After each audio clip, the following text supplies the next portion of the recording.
Dr. Dan. Yes, sir. How we doing today? Well, I guess I can't complain. I can, but it's all right. I had Friday off for the second time in a row, which just feels so weird. I don't like getting up to an empty house on a Friday when I was going to say, everybody in your house is gone. Yeah, it's just strange. I don't know. I prefer to work on Fridays and get paid time and a half.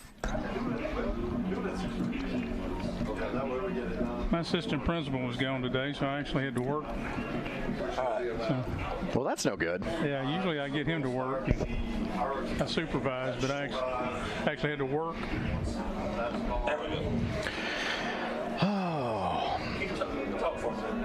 All right, so we're at Anderson County. We're at the Bull Ring. Elizabethton's in town, the Cyclones. They blew into town. You know, I wonder about a team like the Cyclones. Miami's got the Hurricanes, and Alcoa's like the Tornadoes. Well, you know, those are like disasters. Right. So do they feel bad? Like does Elizabethton feel bad if a tornado comes through Elizabethton? Does Alcoa feel bad if a tornado comes through Alcoa? Does Miami feel bad if it gets hit by a hurricane for having that as a mascot? Because to me, it seems like it's kind of in bad taste. Do you know the difference between a cyclone and a hurricane? What's that? Which hemisphere and which horns people have down there. Which side of the equator or something like that? Geographic. A hurricane in North America is the same as a cyclone in Asia. So. Really? Yeah. No, I didn't know that. Yeah. I used to tell you that.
Anderson County and Elizabethton have played football against each other a total of 7 times. 5 of those 7 games have come in the second round of the playoffs. What round is it again? Oh, the second. But of course, the 8th meeting will be the 6th meeting in the second round. The other 2 times they played were for a home-and-home series in 2021 and 2022 during the regular season. Interestingly enough, those regular season games were kind of a passing of the torch. You see, E-Town, or Betsy as some people call it, had just come off 2 undefeated state championship runs in 2019 and 2020. The Cyclones beat the Mavs soundly during the season while repeating the same result in the, you guessed it, second round of the playoffs. Sean Witten's team would go back to the state title game before falling to Tullahoma to get a silver ball to accompany the 2 gold ones. Then came the 2022 game right here at the Bull Ring. The Mavs got their revenge, winning 35-34 in overtime to remain unbeaten and claim a region championship. It just so happens, and you won't believe this, but the 2 teams met once again in the second round of the playoffs. AC pulled out the 30-24 victory that day and stayed undefeated and got a gold ball on their own.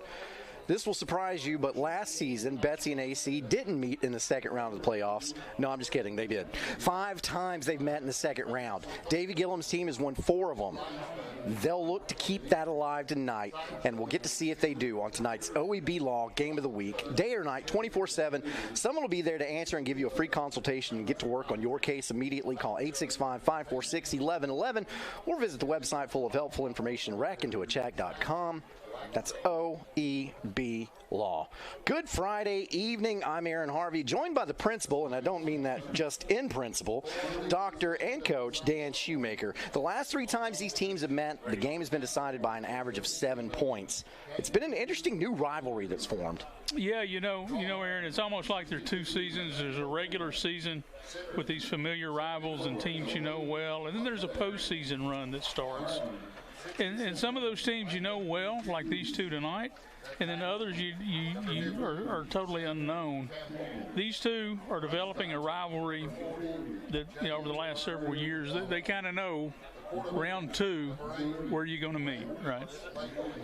And in the words of Ric Flair, if you want to be the man, you got to beat the man, and both of these teams know that tonight. Tonight, each of these teams will one of them will win and advance, and the other will lose and start turning their equipment in next week. That's Dan Shoemaker. I'm Aaron Harvey. We started with 32 teams in each classification. We'll be down to 8 by the end of the night. We'll tell you about the teams vying for the quarterfinals in our area and more when we get back. It's the second round of the playoffs on the OEB Law Game of the Week.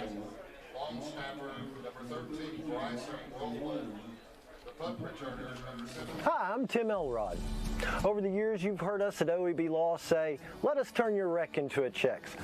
We still do that for many families, but I want to take the time to go beyond the slogan. I think I've learned over the years, and more every day, that the most important thing for an attorney to understand is the value of being a partner to you. When you and your family call an attorney, you're calling because you need some help. You need someone to pull alongside you and stand with you. We understand the process of the legal system. You probably don't. So it's our responsibility to keep you informed about every step of the process. You're going to have questions about what's going on. What's next? What do I need to know? Our responsibility is to guide you through the process with the information that you need, the answers to your questions, and the assurance that we have your back at OEB Law. You have my word. We stand with you because communication is key. 1952. That's the year Hammers opened the first store in East Tennessee. Now there are 5 stores, and there's always something new. Like in Hammers' popular ladies' boutique department, you'll find the lowest price possible on new arrivals every week. Find similar deals in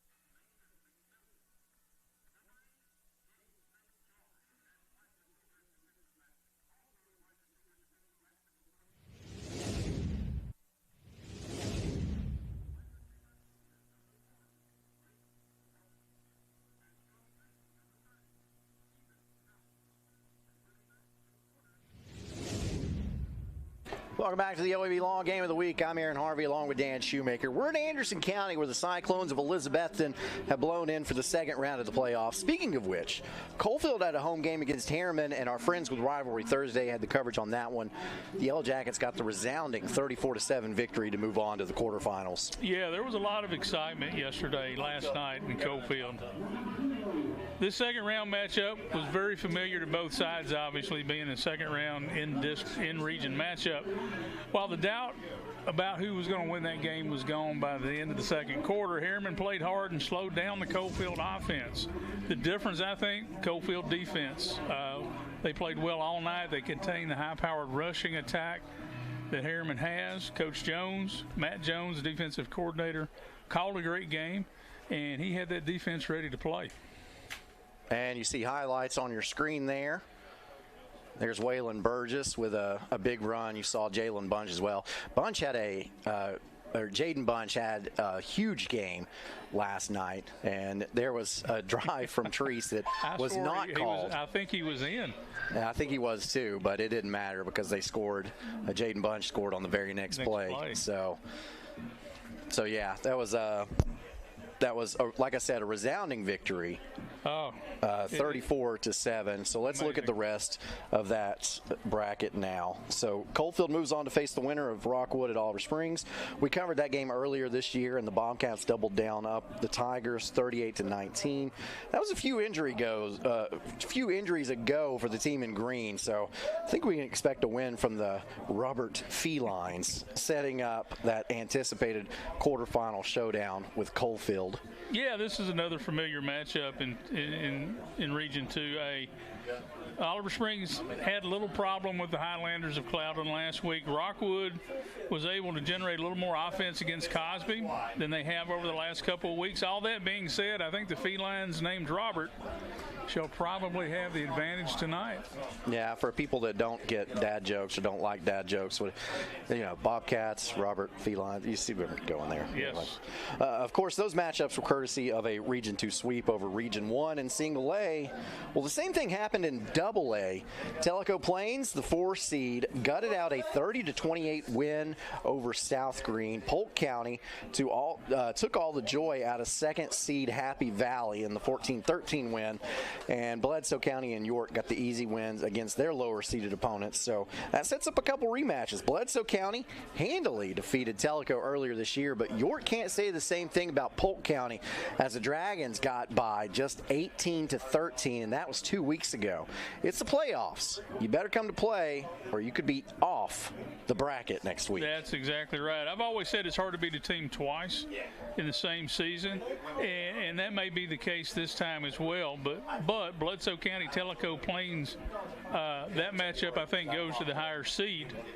Bledsoe County is scoring more points, and they're allowing fewer points than the Bears are. I think that trend continues tonight. Now with the York-Polk County game, I think that one's going to be a little closer. Still going to be a tough game. At this time of year, any game is tough, and the ball bounces funny ways sometimes, that oblong ball. But I think that York will be favored in this one as well. All right. Well, having a little bit of technical difficulties here with our computer. So I'll tell you what, we're gonna take a break, see if we can get those figured out for you. We're about 19 minutes away from kickoff. Tonight we'll see Anderson County taking on the visiting Elizabethton Cyclones on tonight's OEB Law Game of the Week.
You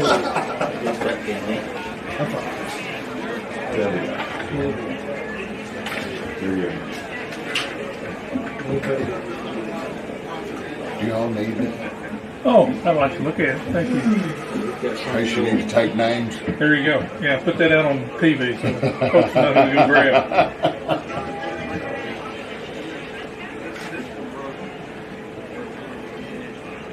I don't need it back. I've already Okay. announced it. Okay, they're down around Chattanooga. I'm gonna sit it right there.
And we are back on the OEB Law Game of the Week.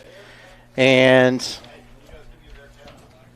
so we're about 6.5 minutes from kickoff. The only loss on Anderson County's schedule is to a team in 5A expected to be in contention for a state title. And the final score was 30-27. It's a welcome sight for Mavs fans after their team followed up a 15-0 state championship run by going 8-5 a season ago. This edition of AC football is built a little bit different, but it's a complete football team. Waylon LaRue bucked the trend of bruising backs, getting his chance to start at running back after Davey Gillum had a handful of years with Gavin Noe and Nick Moog. LaRue is a Mr. Football semifinalist now. Landon Hensley was at Campbell County as a Cougar a season ago, but now he's leading this Anderson County offense over 2,000 passing yards and 20 touchdowns. The defense had only given up 152 points all season long. This team has the makeup of a championship team, but one off night, and that could be over. Elizabethton comes to a familiar territory here. They know the stadium well, and they won't be intimidated. They've got an uphill climb, though. The Cyclones have lost their starting center to a season-ending injury and will be starting a freshman. The line has been beaten and battered and will be a weak spot. Familiarity may be their biggest advantage, though. They'll use what they know to try to keep the Mavs off schedule and uncomfortable. That's so much easier said than done, though. So what's it going to be in yet another second-round meeting for these two teams? We'll find out shortly on the OEB Law Game of the Week. I'm Aaron Harvey. Seated beside me, Dan Shoemaker, and it's about to be on. Coach, this Elizabethton team wants to establish the run game and keep the Mavericks offense off the field, but that may be tough given their situation on their offensive line. Coach Witten needs a big performance from junior quarterback Rhett Slagle. Yeah, Slagle has thrown for over 1,100 yards and 15 touchdowns this season. Those are pretty respectable numbers, along with a solid run game. I suspect the retooled offensive line will have to need some help, and they'll use the quick throw game and a good mix of pass and run. I feel like they'll try to capitalize on the aggression of the Anderson County defense. Hi, I'm Tim Elrod. Over the years, you've heard us at OEB Law say, let us turn your wreck into a check. Anderson County's defense we still do that for many families, but I want to take the time to go beyond the slogan. I think I've learned over the years, and more every day, they spread the ball that the around, most important thing for an attorney to understand is the value of being a partner to you. When you and your family call an attorney, you're calling because you need some help. The Cyclones will have to defend the entire field. They just can't load the box and stop the run or sit back and play pass defense. You have to pick your spots and make the Mavs predictable on offense. Anderson County will try to dominate that line of scrimmage on both sides and force Elizabethton to be one-dimensional. Linebackers typically lead your defense, and Taylor Davis is that type of player for the Mavs. So we are about, 3.5 minutes from kickoff, and been battling some things here, but we're going to be all right to bring this to you. The Anderson County Mavericks are wearing light blue uniforms tonight, and that is to signify their ties to Lake City, as Lake City High School and Norris High School merged together to create Anderson County High School. So you see those light blue jerseys. Normally they go with like the more navy blue color, but boy, those are sharp. I like the look of those. I really do. I do as well, as the captains come onto the field for the coin toss, and we'll bring that to you and figure out who's going to go on offense first, who's going to go on defense first.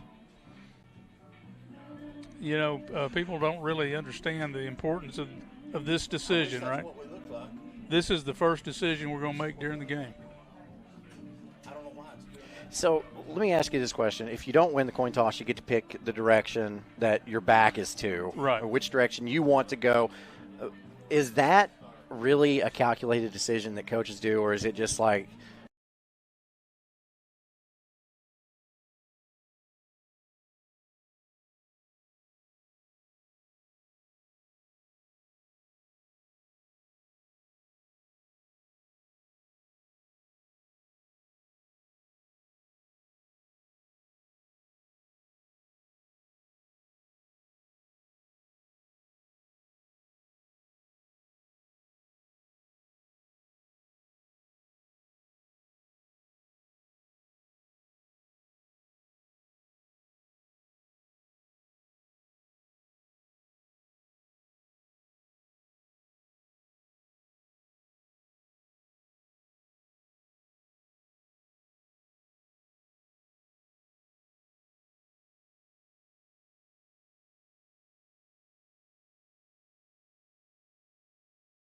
that game clock control going and try to keep that Anderson County offense off the field. Don't let that offense get started early. No, exactly. They want to keep the ball out of the Mavericks' hands offensively, shorten the game, so to speak, and, get some points out of it as well. So about a minute from kickoff.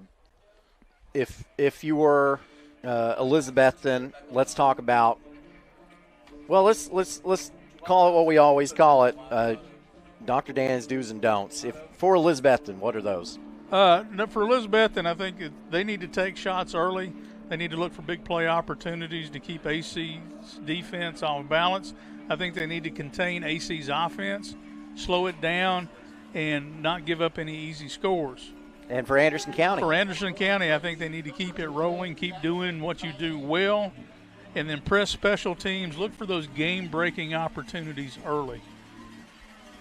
As we get set for kickoff, I want to tell you kickoff's tonight sponsored by the local 102 Plumbers and Steam Fitters Union in Knoxville, reminding you that there is no substitute for UA Skilled Craftsmen. Happy to have them on board with us all season long. Yeah, and into the playoffs. It's really great. Yep.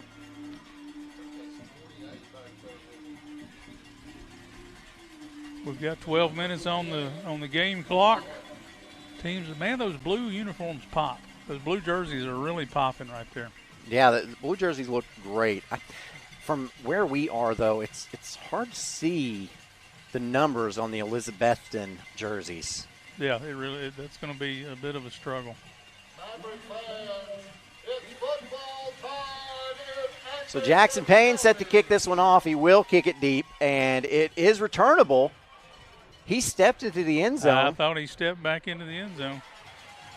But he's able to return it out to the 19-yard line. I don't know if it's because maybe they felt like he already established control of the football before he stepped backwards, but normally that is a touchback. You would think. And Ella went out and got the tee. I don't know if we had her on camera. But. So that was C.J. Mathis on the return for Elizabethton, one of the people who you'll see running the football tonight. They do it by committee. They got about 4 different players with near equal rushing yards. So Hammers 1st and 10, just across the 19-yard line. Quarterback Slagle with 2 backs in the backfield with him. He's going to drop back to pass and get a little bubble screen. That is complete. He's got some room. And a lot of running yards up the field. It's a foot race now, and Elizabethton almost scores on its very first play of the game. That was complete to Jack Blevins, and Blevins takes it all the way down into Anderson County territory, down to the 23-yard line. That was a big play for Elizabethton. That's why they wanted the ball early, right? They want to get a chance to get a lead, set the tone. And they don't really do it through the air a whole lot, but they were able to get it done that time. And I said the 22, they actually mark it at the 20. So from the 19 to the 20, that's 61 yards. A nice run. The chains are just getting set because we did have a flag with a sideline warning against Elizabethton. Oh, okay. I didn't see the flag. I didn't till late. I didn't see it till late. So Slagle pitches it out, and this play is going to get all the way up to the 15, a pickup of 5. And that'll bring up 2nd and 5. So Elizabethton getting it done early. That went to Justice Wallen. Yeah, that was a nice little pitch play right there. We talked about in the do's and don'ts, look for your opportunities for big plays. Elizabethton had the big play. Slagle, hard count, looks to the sideline. Gets the play, 1 man in the backfield. That's Wallen. Wallen gets the handoff. Moving to his right, he'll pick up a couple, and it will be 3rd and short for the Cyclones. Yeah, it'll be interesting to see if Coach Witten is in 4-down territory here, or if he's going to kick the field goal if he gets to 4th down. 3rd and 3? 3rd and 3? Yeah, 3rd and 3. And one thing that I think might go into that decision is you've only been on the field for a minute and a half. You yes. you want to stay on longer, they might go for it just for that opportunity. So here we go, option play. It won't matter as Wallen gets down to about the 6-yard line. Yeah, they well-executed option play right there. So Hammers first and goal. Elizabethton has taken this first drive all the way down the field, and they are in goal territory. First and goal, the 6. You know, they've made it look easy on this first drive. They have. Handoff, Wallen. Moves to the right, hurdles a defender. But then he's tackled down at the 5. Picks up about 1.5 yards. It'll be second and goal. Yeah, that was that's the first really good defensive stop we've seen so far from Anderson County. They may be getting their confidence back under them just a little bit. So Elizabethton 5 yards from pay dirt. Almost 9:30 left to go in this first quarter. Mathis again, or not Mathis, Wallen rather. Right into the middle of that. Looking at the line judge, looks like they're going to give him the 4, maybe the 3.5. So it'll be third and short again. Third and short. They give him the 4. Third down. 2 down territory. I would think so. I would absolutely think so right here. You can hear the air horns. Yeah. Slagle. This time it is C.J. Mathis in the backfield. Mathis gets the carry, cuts it up the middle, reaching for the end zone. He's in. Touchdown, Elizabethton. The Cyclones strike first. You know, you talk about yards after contact. He was first hit about the 4-yard line. Had a nice little spin move inside, kept his feet moving, and got the touchdown. So with 8:46 left to go in the first quarter, C.J. Mathis from 4 yards out punches it in. And now on to attempt the extra point is Will Bowers. Snap, set. The kick is up. And that kick is good. So Elizabethton strikes first. Again, Cyclones lead at 7-0 with 8:46 left to go in the first quarter. This is your OEB Law Game of the Week, and we're happy to bring it to you.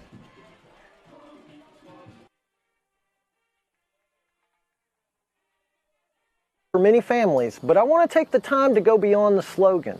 I think I've learned over the years and more every day that the most important thing for an attorney to understand is the value of being a partner to you. When you and your family call an attorney, you're calling because you need some help.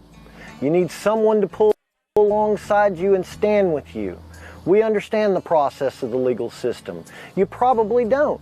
So it's our responsibility to keep you informed about every step of the process. You're going to have questions about what's going on. What's next? What do I need to know? Our responsibility is to guide you through the process with the information that you need, the answers to your questions, and the assurance that we have your back at OEB Law. You have my word. We stand with you because communication is key.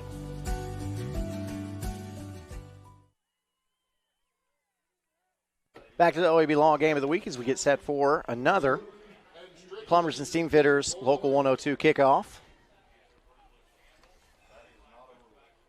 Channing Medina kicks it deep for Elizabethton. This one is returnable. Looks like Trent Strickland. Strickland tries to get to the outside, and he will be run out of bounds. Looks like they're going to mark him at about the 24. Yeah, about the 24. And that is where Anderson County will have a Hammers 1st and 10. Nice little return. Got up to the right side. That's where the blocking was set up, and good positive yards. So Anderson County will look to respond. They'll start in a pistol set, 2 wide receivers either side. LaRue in the backfield behind quarterback Landon Hensley. Hard count. Hensley will look to the sidelines to get the play. Elizabethton in that 3-man front, kind of a 3-4 look. So I would expect Anderson County to run against that look.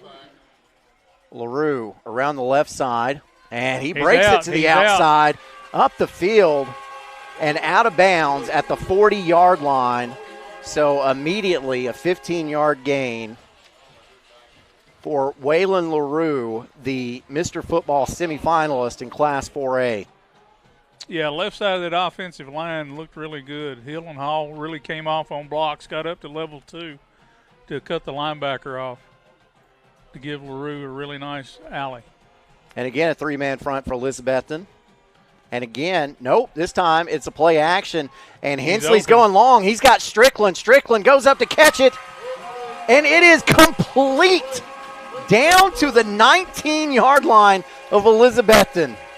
Wow, they were single coverage on the outside. And boom, take the shot.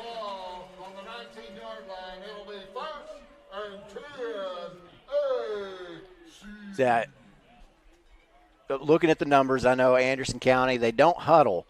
Instead, what they do, they come to the line and then get the play from the side. Once the offense coordinator and the coaches can see what defense the other team's going to be in, and with a light box, I expect Anderson County to run it a lot, just like they did right there. Jet sweep to Israel Small, and he is stopped for a loss. It looks like he's going to lose about 6 on the play. Yeah, that was kind of a slanted to the sweep side.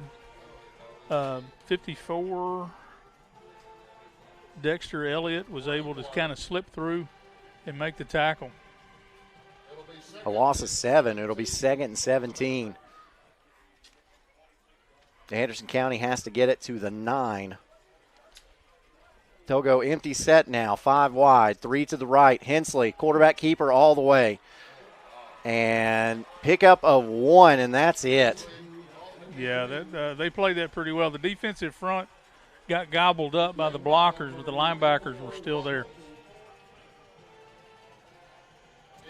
Under 7 minutes to play in the first quarter. Elizabethton leading 7-0. Hensley, empty set again. Snap, looks, and now throws to Strickland, wide open, touchdown Anderson County. Yeah, a little combination route on the outside, coverage bust, and they make you pay for it. They really do. And Elizabethton's got 2 of their defenders talking to each other. It's like, hey, listen, we got to communicate better because that should have been one of us. Exactly. Because Strickland was wide open, and Hensley delivered a perfect pass. And Anderson County is an extra point away from tying this game up with 6:40 left to go in the first quarter.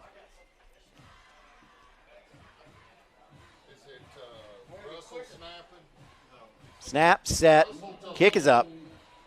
It is good. So we are knotted up at 7. We're still 40 seconds away from halfway through the first quarter. It is the second round of the playoffs, Elizabethton and Anderson County on the OEB Law Game of the Week.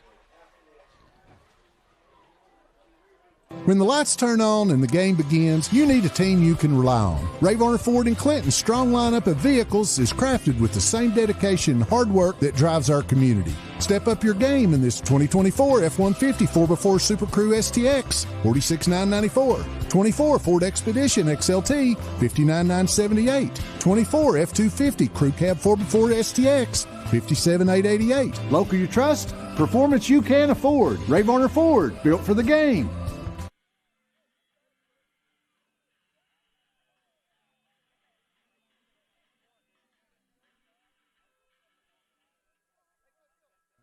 Back at the OEB Law Game of the Week, Aaron Harvey, Dan Shoemaker. 6:40 left to go in the first quarter, all knotted up at 7, Elizabethton and Anderson County. Both teams scoring on their first drive as we get set for another Local 102 Plumbers and Steam Fitters Union out of Knoxville kickoff. And the Local 102 reminding you there is no substitute for UA skilled craftsmen. Be interesting now. Both teams have scored. Defenses are kind of scratching their head. They're going to make some adjustments.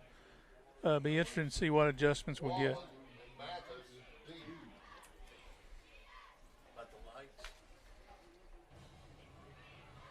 So it is Jackson Payne set to kick this one off.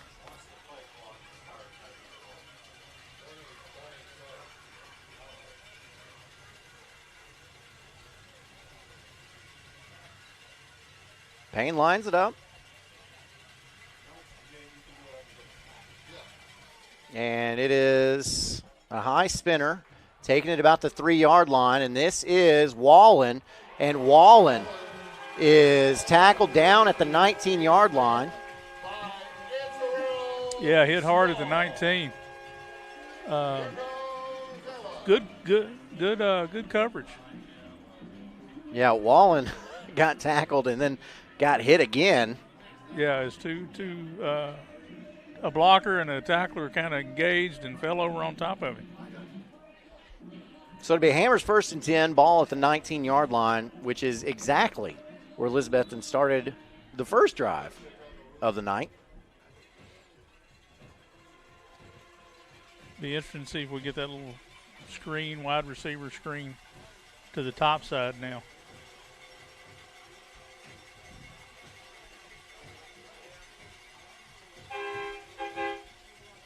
Quick pitch and a tackle for a loss.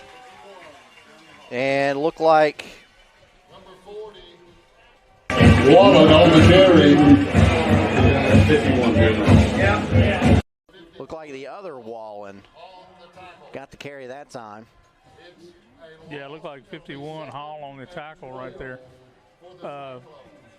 Anderson County reacted really quickly to the pitch, which now puts Elizabethton second and long. Slagle drops back to pass, and he's sacked. Getting through is Cody Miller from his linebacker spot. Yeah, nice design on that blitz. He's going to come off the left side, which is the boundary side. Slagle's looking to his left, so it's kind of a little bit off the blind side right there. Didn't necessarily see him coming. Big play, big defensive play right there.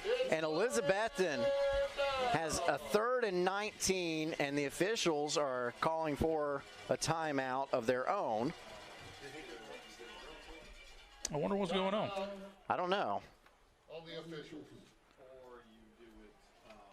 Not exactly sure what they're doing here. Oh, he's saying something about. There's the music during the. Oh, okay. I see what he's saying. Oh, okay. They're saying don't play the music. You can play it up until the snap, but he's saying no. Okay. That's interesting. That's interesting. I haven't seen any other official complain about that. We've seen teams do that all season long. Yeah, the band's playing, or you got music through the PA. Yeah. So anyway, 3rd and 19. Slagle takes the snap, drops back to pass, slips a little bit, and he's sacked again. This time it's Taylor Davis from his linebacker spot, and Elizabethton went backwards every play of that drive, and they'll have to punt this football away. Yeah, lost net negative 13 yards on that drive right there. Defense came out that drive to make a statement.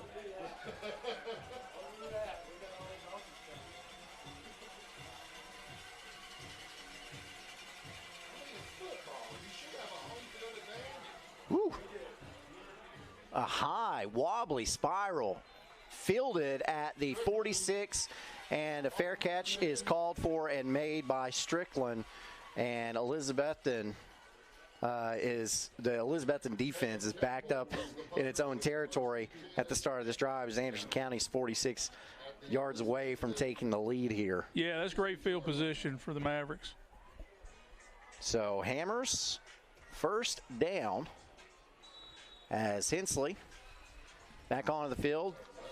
2 wide receivers either side. Man in motion. That's Davis. Handoff LaRue, and whistle will stop this play before it can get started. Is there a flag? I don't see a flag. I do on the far side of the field. Okay. And they're going to call a false start on Anderson County. We need a big flag like we had last week. You remember that one? Yeah, the blanket flag. The blanket flag. I didn't see that flag. No. So Hammers 1st and 15, and that backs Anderson County back on to their side of the 50. Hensley. Hand off LaRue. LaRue looks for running room, and not much. Pickup of 2. Not much there. Elizabethton is making contact with that front 3, but the linebackers are really flowing hard to the run. So it'll be 2nd and 13, as you see on the Chuck Fleischman replay there. I think we're going to see some kind of quarterback counter, some kind of keep in that phrase, or some play action, because linebackers are really running to the ball carrier right now. Anderson County looks at the sideline, gets the play. Still 15 seconds on the play clock. Hensley has got it.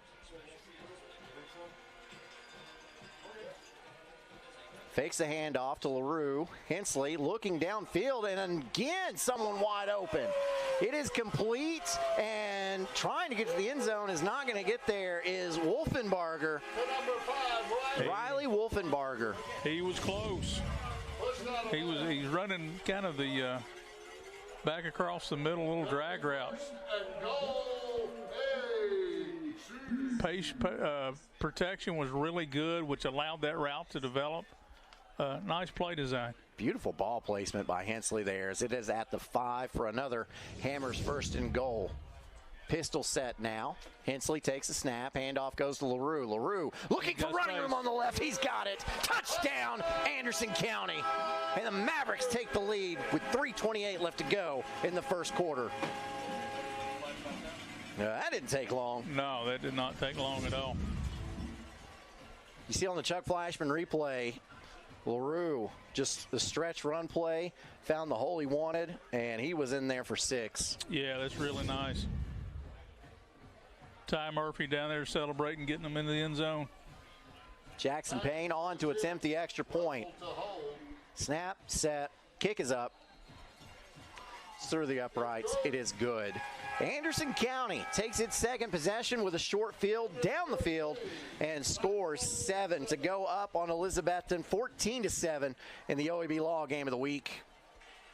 To me, being an attorney means more than practicing just law. It means pulling alongside my clients and being their partner. It means keeping my clients informed through the legal process, which can be overwhelming. At OEB Law, we stand with you because communication is key. Hey, Dad, brought you some popcorn. You should relax. You worked so hard for us. What happened? It's a little fender bender, but Mom already filed a claim with our agent, and we can track the status right from the app. Auto owners pays what they owe without any hassle. Sounds like simple human sense. Well played. For all your insurance needs, life, home, car, or business, contact Griffin Insurance. Kathy May Martin has been making real estate dreams a reality for over 3 decades. Buying or selling real estate is one of the most important decisions you'll ever make. Choosing the right realtor is next. Thinking of buying or selling? Call Kathy May Martin at Coldwell Banker Jim Henry & Associates for all your real estate needs. Rest assured, with Kathy's knowledge and experience, you will be on the winning team. Back at the OEB Law Game of the Week, so we get set for another Local 102 Plumbers and Steam Fitters kickoff. And this one is a high spinner and will roll into the end zone for a touchback. Oh, my goodness. Yeah, I don't want it. You take it. No, that's what that looked like. And very fortunate, Elizabethton is that one went ahead and took its momentum into the end zone, because if it had bounced back, that could have been disastrous. Well, you know, they returned the first 2 and got to the 19. So now they're to the 20. So we've netted 1 additional return yard. Yeah, that's a good point.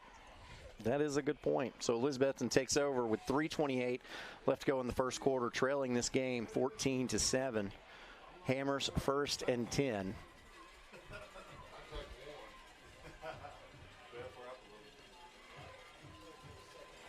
Wallen in the backfield with Slagle, 2 wide receivers to either side. And we've got a speed option, and it's fumbled. That's a AC ball. Anderson County has the football. Wallen could not handle the pitch. Wow, who got the ball? And it was small on the fumble recovery. Yeah. That's a good heads-up play right there. I mean, you got to handle the pitch. I mean, if you're going to run option, you got to handle the pitch. Short field. And look at this. Strickland in the backfield as a running back now. And he'll get the handoff straight up the middle. And Strickland keeps those legs churning, still on his feet. Still running. How did he break out of all that? Still going. Touchdown, Anderson County. Trent Strickland refused to go down. Wow. That's the way you coach it. Unbelievable. Good pad leverage, keep your feet moving. Spin when you feel the contact. This is a great run. Look at this run on this Chuck Fleischman replay. Should have been down there. Should have been down there. 2 players on him. Should have been down there. Should have been down there. And then, look, that guy should have got him. I mean, you can't do it any better than that. No. It looked like a magic play. Extra points. Oh, we've got a flag on the play. So the extra point, it was good, but it won't count.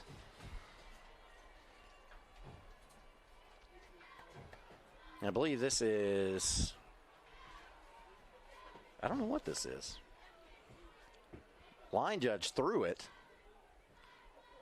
They're going to wave it off. Kick again. Never mind. That's like the Thanksgiving backyard football game and the do-over. It feels like it should have been just like, you know what? He kicked it already. It was good. Let's kick it. Yeah. So Payne on. He'll try it again. Snap, set, kick. Blocked. And it was blocked. Wow. So the extra point was blocked. You'll see on the, well, couldn't really see it very well there. Yeah. But it was blocked. So Anderson County does not convert the extra point. They lead at 20-7 with 3:10 to go in the OEB Law Game of the Week.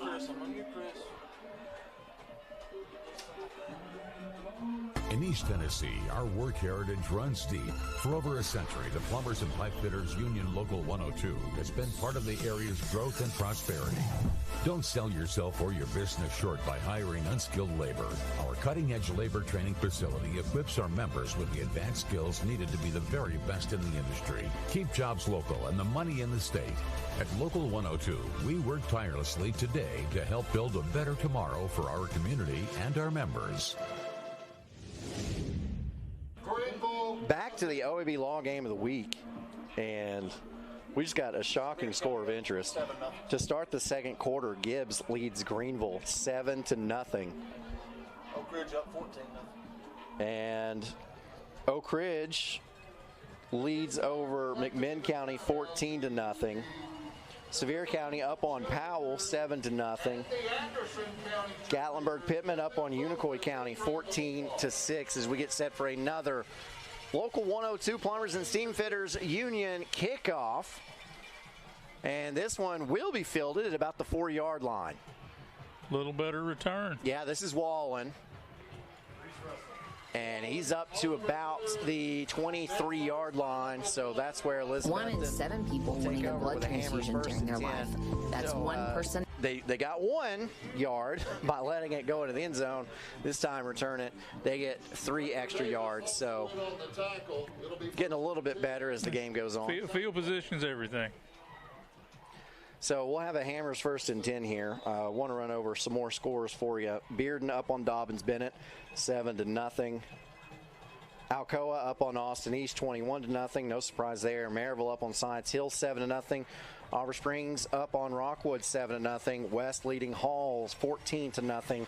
And White County leads over Loudon, 7-0. 1st and 10, handoff. Elizabethton came out really wanting to run it straight ahead, kind of a power set right there. Mathis got the carry that time. About 3 yards. Yep. Picks up about 2.5. About 2.5. We'll call it 2nd and 8. You see on the Chuck Fleischman replay.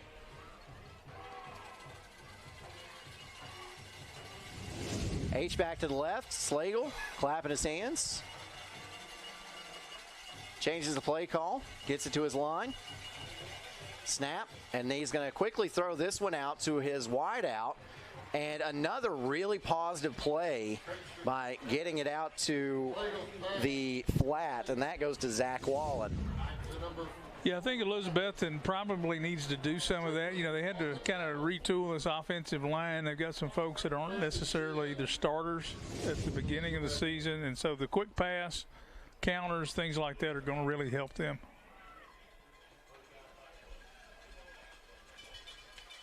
Slagle, handoff, and pretty good pickup on a Hammers 1st and 10 for Mathis.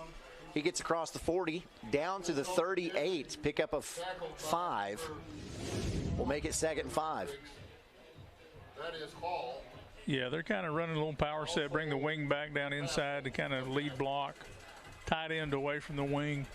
They got a lot of folks up front trying to push and grunt and get this Anderson County defense on their heels. Well, this is the identity that Coach Sean Witten has had with this Elizabethton team. They like to run the ball. It's a power scheme. It's just they've had issues with injuries on that offensive line all season long as Mathis gets the carry again and picks up the Hammers 1st and 10 up to the 49-yard line. This is kind of what I expected to see with Elizabethton. They're kind of cracking 4 or 5 yards to the shot. Power game keeps the AC offense off the field each time up. You know, we're about a minute away from the quarter, and they're just taking their time. Yeah, keep in mind, Anderson County does lead this game 20-7, but they took advantage of a short field and a fumble off of an option play that wasn't taken by the receiver, and a big hit that time on Mathis. He'll lose a yard, and it'll be 2nd and 11. Yeah, that was a nice play. Again, they're bringing the wing back down inside to kind of lead block, and they had more. Anderson County had more bodies at the point of attack than Elizabethton could block at that point. So this will likely be the last play of the first quarter. Handoff. And breaking out a good run, still on his feet, all the way down. Uh-oh. Yeah, extracurriculars. Yeah. That was Landry Buckles. And looks like where they mark him, he's going to be short of the first down. Let's see who gets called for this flag, though. Yeah, it's I think it may be Smalls on this one. We can't really hear the whistle up here, but I think he was down. Follow Trevor. Mr. Whitehat, personal foul. Personal foul. Okay. So you got offsetting personal foul penalties. There's 0.8 seconds on the clock, and they'll wind that down, and the first quarter will expire here. But they need to move the stick there, because this will be 3rd and 1, should be. Yeah, I got 2nd and 11, what I'm reading on the sticks over there. Yeah. So here they go. They'll wind the clock. 0.8 seconds will expire very quickly. There it goes. And that is the end of the first quarter. So when we start the second quarter, Elizabethton will be in Anderson County territory facing a 3rd and 1. It is the second round of the playoffs. The Mavericks leading over the Cyclones 20-7 on the OEB Law Game of the Week.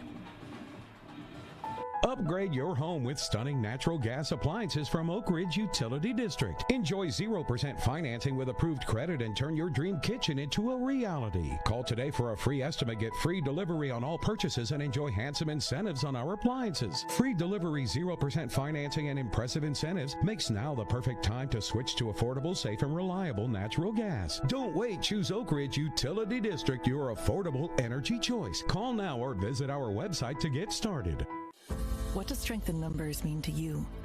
At Covenant Health, It means we see nearly 2.2 million visits annually from over 700,000 patients who receive hope and healing. It means our 13,000 dedicated experts are all working together for a common goal. It means completing more than 400,000 appointments for wellness and primary care, and serving 107,000 heart patients, along with those who their hearts beat for. It means providing 24,000 cancer patients with life-saving treatments and welcoming 8,000 babies into the world each year. With over 150 locations throughout East Tennessee, you'll always find an open door to care, because we are committed to being the first, best, and strongest choice for the one number who matters most. You. Covenant Health. Let our strength be yours. Back at the OEB Law game of the week. 3rd and 1 for Elizabethton. Slagle. Handoff. Mathis gets up to about the 40. Picks up 2. He needed 1. That'll move the sticks again. Hammers 1st and 10 for E-Town. That was good old-fashioned slobber-knocking football right there.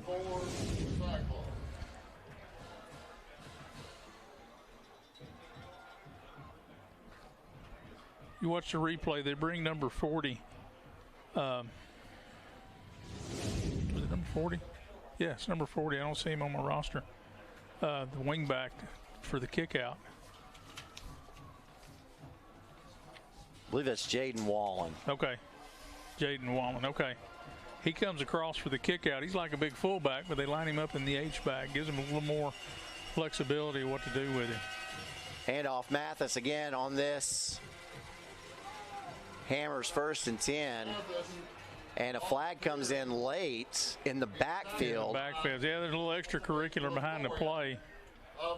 Kyron Smalls of Elizabethton ends up without a helmet. Yeah, it'll be interesting to see what that is. It kind of looked like a takedown in the backfield. What was that? Personal foul, face mask on Anderson County. That'll cost the Mavericks 15 yards. Oh, that's a big penalty. Yes, it is. Big penalty. That'll spot it at the 21. Hammers 1st and 10 for Betsy. They're on the move. This has been a nice looking methodical drive for Elizabethton. Yeah, I agree, Aaron. You see Anderson County, they're kind of 5-man front right here. They're single coverage on the outside. Slagle handoff. Mathis moving from right to left, and Mathis is crunched. And was that Izzy Small again? I think it was Izzy Small again coming to the safety spot. Small has delivered. Yeah, he's delivered some really big hits tonight. Yeah, see the Chuck Fleischman replay. And here he comes. Boom. Whew. And that was Small. Nothing small about that hit. Nope. Still a pickup of 5 makes it 2nd and 5. This time with Slagle in the backfield, it's Justice Wallen. And we've got a stoppage in play. And we've got a flag, again, by the line judge.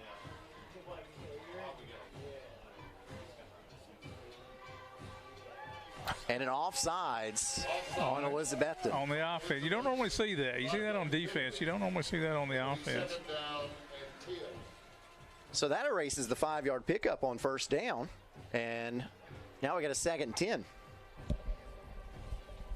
So offsides by alignment.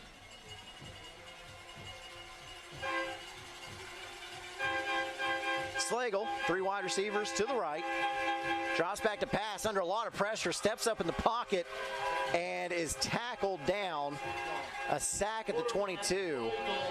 And Slagle is hobbled a little bit. It'll be 3rd and 12. Yeah. Coach Carl Torbush told me one time, he was a defensive coordinator for a long time. He said you either got to storm the fort or you got to play pass defense. So if you're going to storm the fort, you got to get there. And that's exactly what Anderson County did right there. Gabe St. John on the tackle. And We've got another stop and play. This time it is a timeout. Coach Witten wants to talk about it. This timeout brought to you by Patterson's Appliances. While you wait, visit pattersonsappliances.com to shop online for quality home appliances today. Get ready for the ultimate celebration at the Free Medical Clinic of Oak Ridge. New Year's Eve 2025 countdown. First ever ice skating rink. Live bands rocking the stage. On December 31st at 8K Bissell Park, Oak Ridge. Food trucks. This is free to the public because of our amazing event sponsors. Bring your lawn chairs. Ring in the new year with your family and friends. Enjoy spectacular fireworks show that will light up the sky. Don't miss the grand finale, the epic T-Cat Harriman, one-of-a-kind atomic ball drop at midnight. For more information, go to fmcor.org. Back to the OEB Law Game of the Week out of the timeout. Elizabethton going to be facing a 3rd and 12. Yeah, they came out and there was a little confusion. And so Coach Witten went ahead and got a timeout so they can get this one straight. This critical call right here. It's early in the ball game, but you want to make sure that you got great field position.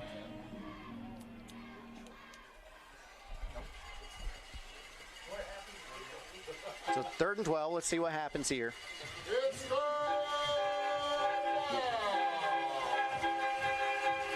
And there are the air horns. Anderson County shows pressure. They will bring it. And Elizabethton sets up the screen. It was played very well. In fact, Small made a play on the ball. Looked like he had a chance at an interception there. I thought he did. And Coach Witten will bring in new personnel. Looks like they will attempt a field goal here. So you see on this Chuck Fleischman replay, Small went diving for it and actually ended up making the tackle because of that. It's like 38-yard field goal attempt right here. Yep, 38-yarder from the left hash for Bowers. Snap, set, kick on the way. It's long enough. Got the distance. And it is wide left, no good. So Elizabethton comes up empty with 9:20 left to go in this first half. Score remains 20-7, Anderson County. Yeah, you got a good shot at it. Oh, just to the left. Just wide left. Or that's a win for the Anderson County defense right there, because Elizabethton was making nice progress. They bowed their neck up, got the stop. Yeah, I was Harry O'Doyle from that movie Major League, of course, played by Bob Uecker on this Hammers 1st and 10. There's a run. Big run, Waylon LaRue up the sideline, across midfield.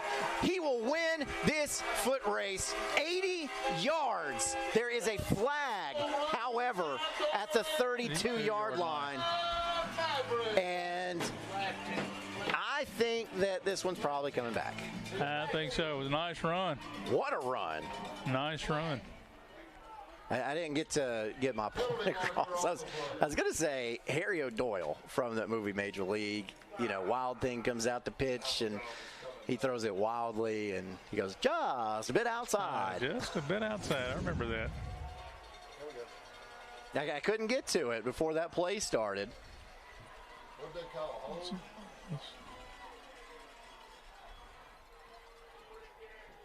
Right there. Yeah.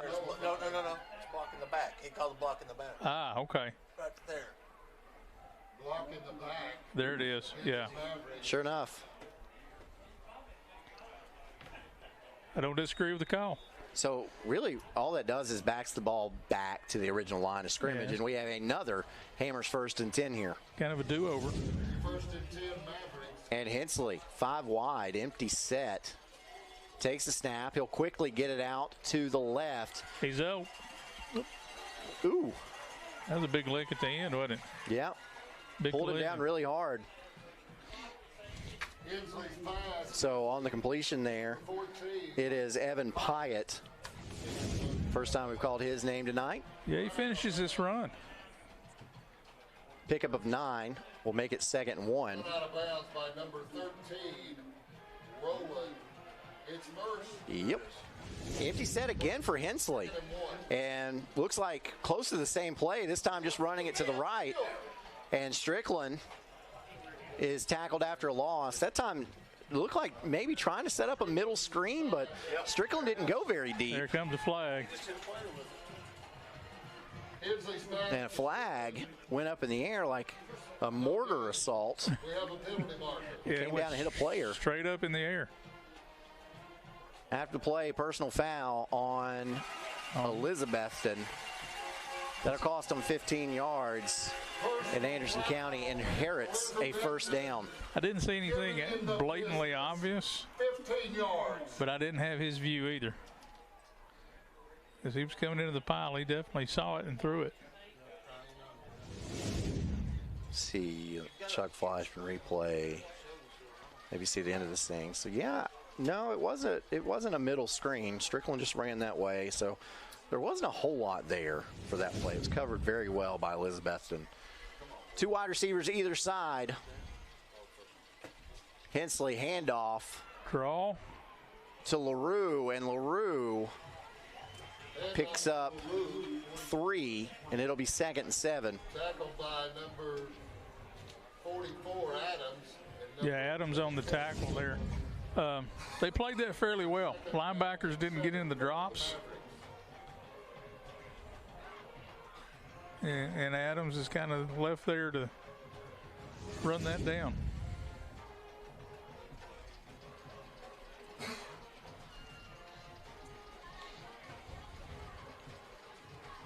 Second and 7. Handoff goes to LaRue. LaRue up the middle, crosses midfield. He is in open field. Another foot race. And LaRue wins this one, looking for a flag. Oh, my goodness. Tackled him about 5 yards in the end zone. There is no flag. That is a touchdown, Anderson County, 53 yards. Now, you thought there should have been a flag at the end of that. I kind of think so, yeah. Well, let's see the Chuck Flashman replay. LaRue up the middle. Very patient right there. Then he accelerates. Yeah, then once he gets that burst of speed, it's hard to catch him. And then we watch the end. Hey, he's about 3 yards in the end zone. Exactly. So, the extra point is up, and it is good. So Anderson County adds to its lead. The Mavericks now lead over Betsy 27-7 with 7:10 left to go in the first half of the second round of the playoffs in the OEB Law Game of the Week.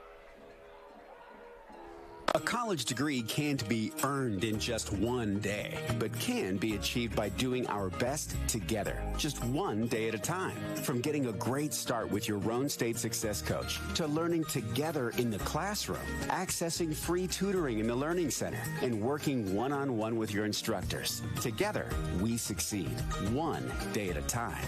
Oh, and free tuition helps. So apply at roanstate.edu now, and let's succeed together. Back to the OEB Law Game of the Week. Aaron Harvey, Dan Shoemaker, but Coach Shoemaker has stepped aside for a second because we're going to do what we do on a weekly basis, and that is talk to our friend Tim Elrod. Mr. Elrod. Hey, what's up? Oh, nothing. Just watching some Maverick football, greatest show on turf. Go Mavs. Yeah. I gotta tell you, I've been pretty busy this evening. I've got some privilege to run the flashy lights. So, oh, really? Yeah, I get to push the button. Oh, nice. Yeah. Gotta love that. So, getting ready for another UA Local 102 kickoff here. Local 102 in Knoxville, reminding you that there is no substitute for UA skilled craftsmen. So,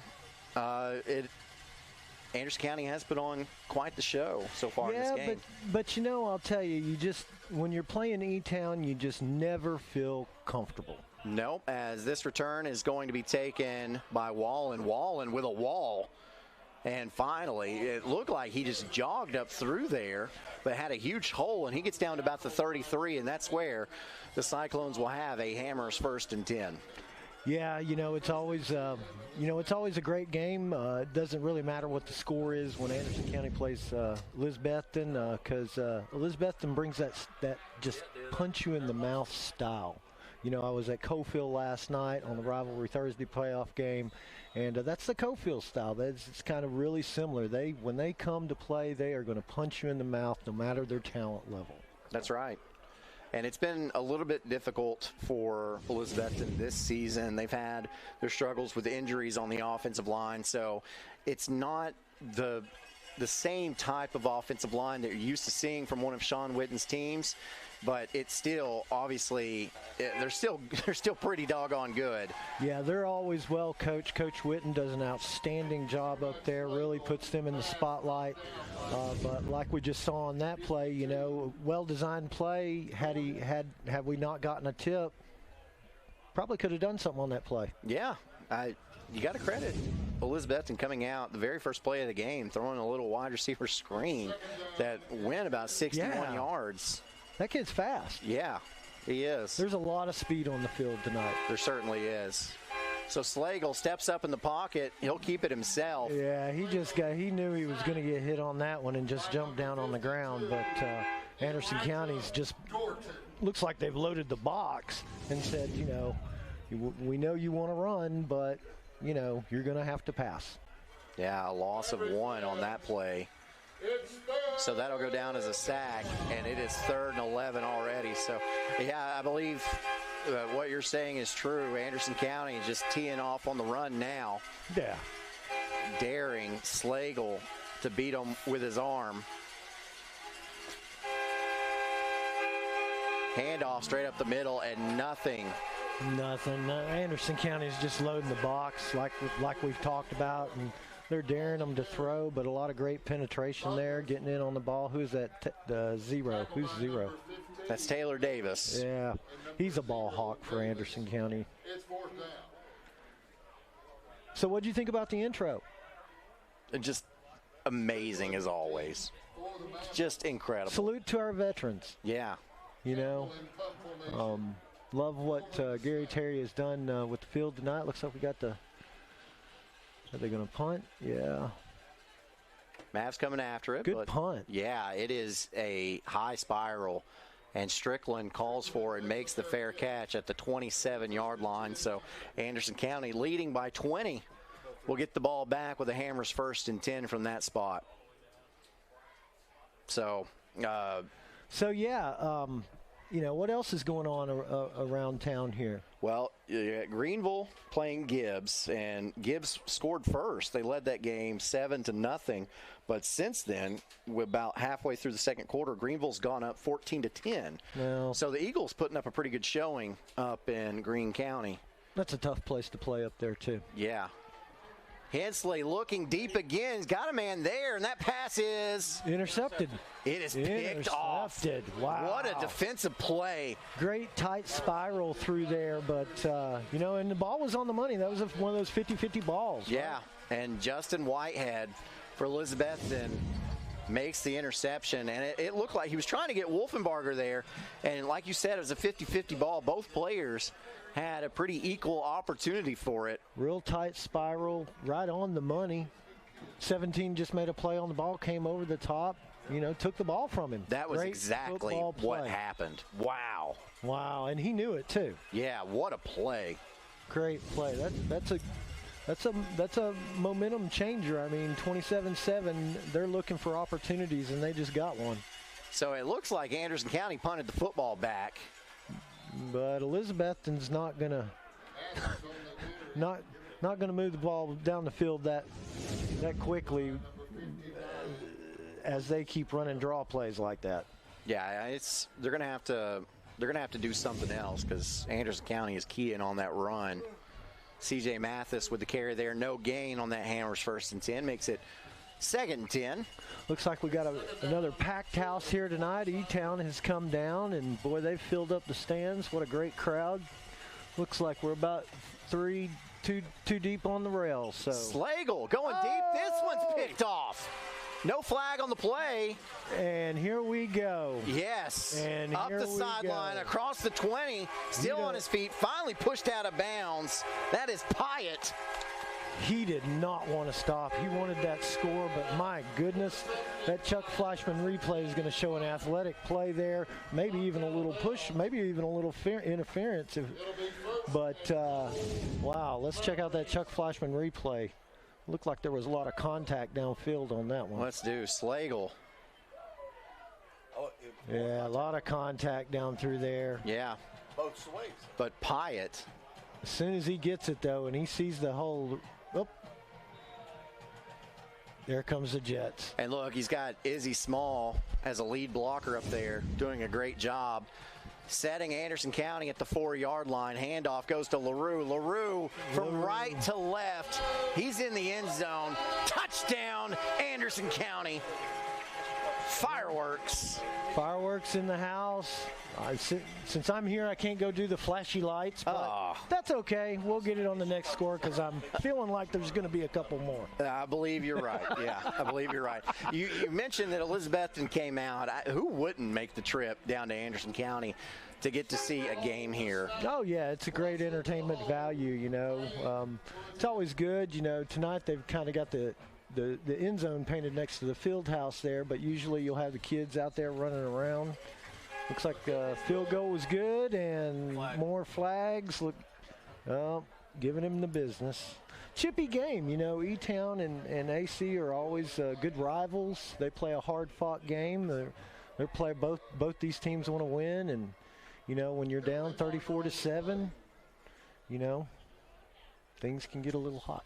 They can, and Anderson County's putting up just a really, really good showing. This Elizabethton team is not the same Elizabethton team of the past. This is not the 2019 or 20 or even 21 team, but they're still a solid team. And what Anderson County has been able to do in this first half already against Elizabethton is really impressive. Yeah, I mean, and I don't think they're going to let their foot off the gas until they get that clock running. I mean, in E-Town, you know, wasn't the story earlier this year that one of the E-Town running backs went to Greenville or something like that, and that really kind of put them behind the 8 ball, and they've probably had some injuries as well, but you know, you can't, you know, again, we might be sitting here at 34-7, but I am not comfortable. This is E-Town, you know, what, if they score once before the half, you know, you start doing all that math, they can quickly jump back into this game, or at least keep the clock running. Are you hip? Stop it. What? Are you hip? Am I hip? You like to think you're hip? No. Okay, so when I was in high school, there was a song by Usher called "Yeah." Do you remember that one? No, I'm a little older than that. So you are, but I mean, it was such a big hit. I thought what was the name of it? It was called "Yeah." It had Ludacris in it. It was just "Yeah." Huh? Yeah. Yeah. All right, who's on first? So, my favorite bit of all time, by the way. But that song starts with somebody saying "Peace up, A-Town down," like that. Yeah. So AC up, E-Town down. Yeah. Okay, I'm down with that. I would have enjoyed it better if you got the reference. I guess I'm just hip to be square. There you go. So. Jackson Payne set to kick this local 102 Plumbers and Steamfitters kickoff off, and he's doing it 15 yards in advance because there was a personal foul penalty at the end of that extra point. So this one does go through the back of the end zone, and Elizabethton will have a Hammers 1st and 10 at the 20-yard line. So Mr. Elrod, we got to get you out of here so you can control those lights, but thanks for having us. I already missed one flashy I know, we can't have that. So we appreciate it very much. By the way, breaking news for anyone who cares, Nico Iamaleava, I cannot believe I screwed that up, will start tomorrow versus Georgia. So good news for Tennessee. Yeah, well, he better. I know the Rivalry Thursday crew last night kept asking, like, is Nico going to play? Like, yeah. Apparently, yeah. So on their broadcast, they got to ask, is Nico going to play? On our broadcast, we get to answer that, yes. And I always want to give a shout-out to Mark Packer, Pac-Man Productions, and the Rivalry Thursday, the OEB Law Playoff Fridays and Thursdays. You know, those guys do an outstanding job promoting high school sports, promoting local schools, and promoting communities. So there's a great value in that with the exposure to the kids. And I want to send a big shout out to that crew. And, I think they're up at Sevier County tonight watching Powell. What's that score? 7-0 was last I heard, Sevier County. 7-0. Okay. So that's a huge game. Sevier County undefeated on the year. 7-7. Oh, it's 7-7. Powell has scored 7-7. I don't know. You got those three teams up here at the top of the bracket. You got Sevier County, Powell, and West. I think one of those teams are going to win the state title. Well, one thing's for sure, it's going to come out of East Tennessee. I believe so. Yeah, I certainly do think so. So, Tim Elrod, thanks for joining us again, and thanks for having us, because I know you have a big hand in allowing us to host here. So we appreciate it very much. Anything to do is promote the schools. That's what we're all about.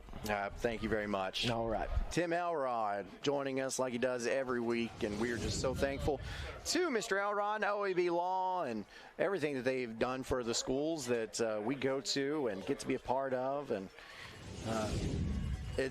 we give $1,000 donation to the home team of every school that we go to, but it's not us. That $1,000 is hosted and paid for by Mr. Elrod. So that's OEB Law giving $1,000 to all of these schools that we go to. So we're really thankful to be able to do that as we welcome Dan Shoemaker back to our broadcast. So while you were gone, we saw quite a bit of action. There was quite a bit of action, wasn't there? Yeah. Yeah, there really was. The interception, you made a great point about Small's lead blocking down that right sideline down there. Ooh. Number 27, Smalls on the carry. Another big hit that time. Kyron Smalls on the carry that time. And picks up about 5 yards. That'll make it 2nd and 5.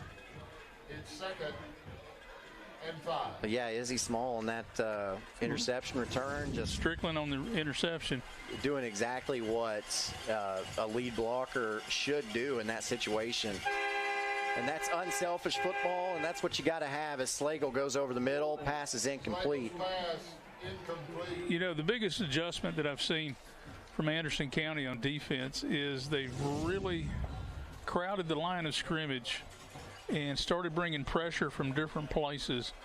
And a lot of times you're going to see there's not a safety in the middle of the field. They're saying, hey, we're going to go cover 0, and we're going to try to make some plays on defense. Yeah, Slagle's thrown for about 1,200 yards on the season, but that's not how Sean Witten wants his team's offense to get their yardage, and you can tell as, speaking of Coach Witten, he'll take a timeout here. This timeout brought to you by Patterson's Appliances. Check out the store at 1067 South Walnut Avenue in Cookeville, open for business. Evans Mortuary has been serving the needs of families in and around Roane County since 1976. As established members of our hometown community, we understand the security of dealing with people you know you can trust. We build our reputation on this trust. The Evans family appreciates the confidence the community has expressed in us over the years and will constantly strive to earn that favor. Evans Mortuary, 805 North Gateway.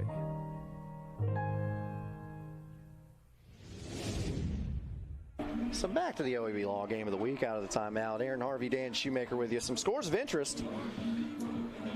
Bearden leads over Dobbins-Bennett. That one almost a halftime, 16-7. Greenville has gone up on Gibbs now. That one also almost a halftime, 21-10. Sevier County and Powell tied at 7 midway through the second. Gatlinburg-Pittman over Unicoi County 14-13 about midway through the second. Maryville leading Science Hill 28-7. White County leads Loudon 14-0 at halftime. I did not see that one.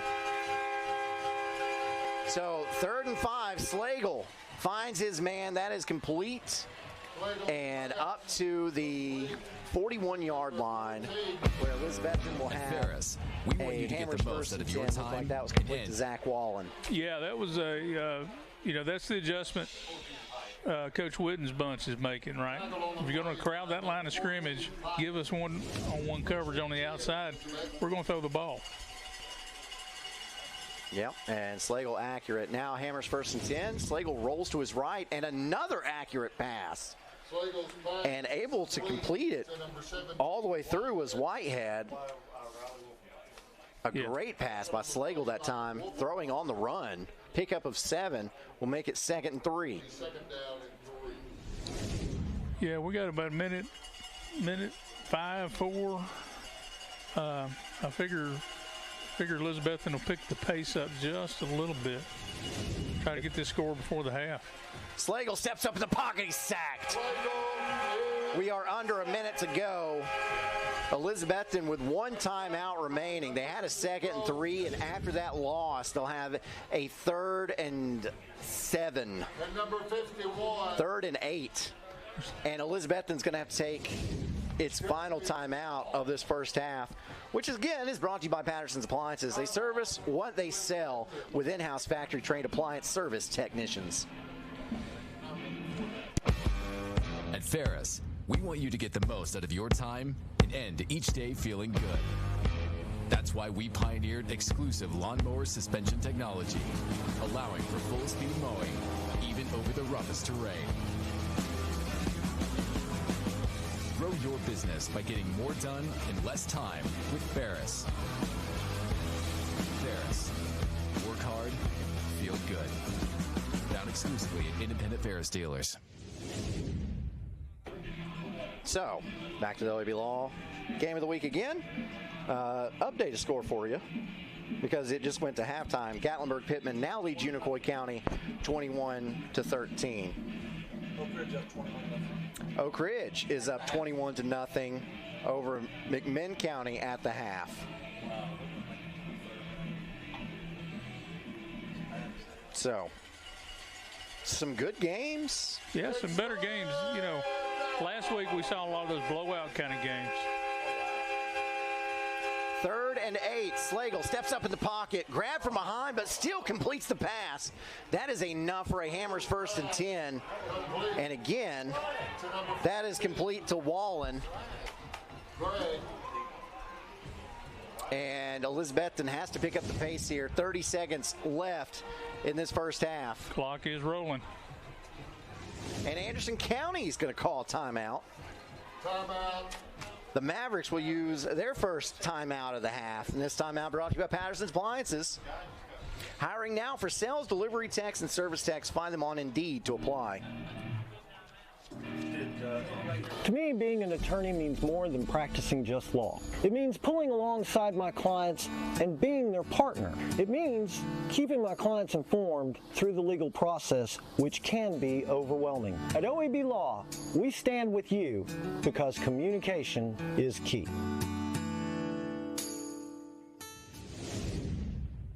All right, back to the OEB Law game of the week. Let's see. About a minute left until halftime. Bearden leads over Dobbins Bennett now 19-7. So it looks like Bearden, if they can hold on, will move on to the quarterfinals to take on Maryville. Greenville up on Gibbs with about a minute left until halftime, 21-10. Alcoa up at halftime over Austin East, 42-0. Ooh, yeah, that's not a close one. No, it's not. Oliver Springs up on Rockwood in the second quarter, 21-0. Lenore City up 6. Score of interest. And Lenore City is up 6-3 over East Hamilton at the half. Slagle looks, that pass is high and almost picked off. Yeah. Intended for number 14. And Pyatt almost had his second interception. Pyatt's one had the interception. I think I said Strickland when I was talking about that. It's close. You put a line over the 4 on Pyatt's jersey, and it's a 19. You know, my eyes aren't as good as they used to be. Well, mine aren't either. We're a long way away from I know a girl. I know the girl you're talking about. I have seen her. She is fantastic.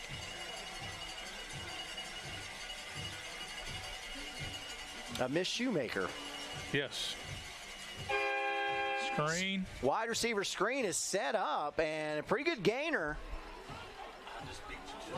Is it going to be enough for a first down? Clock still running. So apparently not.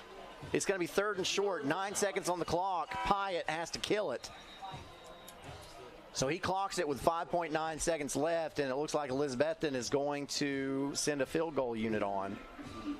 and just try to get points out of this one. Nice call. Set up pretty well. I thought they were close to the first down, which they were, about a yard short, looks like. Yep. So on 4th and 1, they're going to bring their kicker back out. He missed from about 38. This is Will Bowers, this time from 30, just inside the left hash. Snap, set, kick on the way. This one is low and under the crossbar, no good. Time will run out, and that is the end of the first half. Anderson County with a dominant first half. The Mavericks lead it over Elizabethton 34-7, trying to get to that quarterfinals round and play the winner of Greenville and Gibbs, which, by the way, they will host next week. So that's your score at halftime. We'll have halftime festivities coming up courtesy of the Medic Regional Blood Center when we get back. This is the OEB Law Game of the Week. Hi, I'm Tim Elrod. Over the years, you've heard us at OEB Law say, let us turn your wreck into a check. We still do that for many families, but I want to take the time to go beyond the slogan. I think I've learned over the years, and more every day, that the most important thing for an attorney to understand is the value of being a partner to you. When you and your family call an attorney, you're calling because you need some help. You need someone to pull alongside you and stand with you. We understand the process of the legal system. You probably don't. So it's our responsibility to keep you informed about every step of the process. You're going to have questions about what's going on. What's next? What do I need to know? Our responsibility is to guide you through the process with the information that you need, the answers to your questions, and the assurance that we have your back at OEB Law. You have my word. We stand with you because communication is key. 1952. That's the year Hammers opened the first store in East Tennessee. Now there are 5 stores, and there's always something new. Like in Hammers' popular ladies' boutique department, you'll find the lowest price possible on new arrivals every week. Find similar deals in the men's department and the expanded rug department. Plus, special purchases always offer surprise savings. You never know what you'll find next at Hammers. When the lights turn on and the game begins, you need a team you can rely on. Ray Varner Ford and Clinton's strong lineup of vehicles is crafted with the same dedication and hard work that drives our community. Step up your game in this 2024 F-150 4x4 Super Crew STX, $46,994. 24 Ford Expedition XLT, $59,978. 24 F-250 Crew Cab 4x4 STX, $57,888. Local you trust, performance you can afford. Ray Varner Ford, built for the game. Hey, Dad, brought you some popcorn. You should relax. You worked so hard for us. What happened? It's a little fender bender, but Mom already filed a claim with our agent, and we can track the status right from the app. Auto owners pays what they owe without any hassle. Sounds like simple human sense. Well played. For all your insurance needs, life, home, car, or business, contact Griffin Insurance. Kathy May Martin has been making real estate dreams a reality for over 3 decades.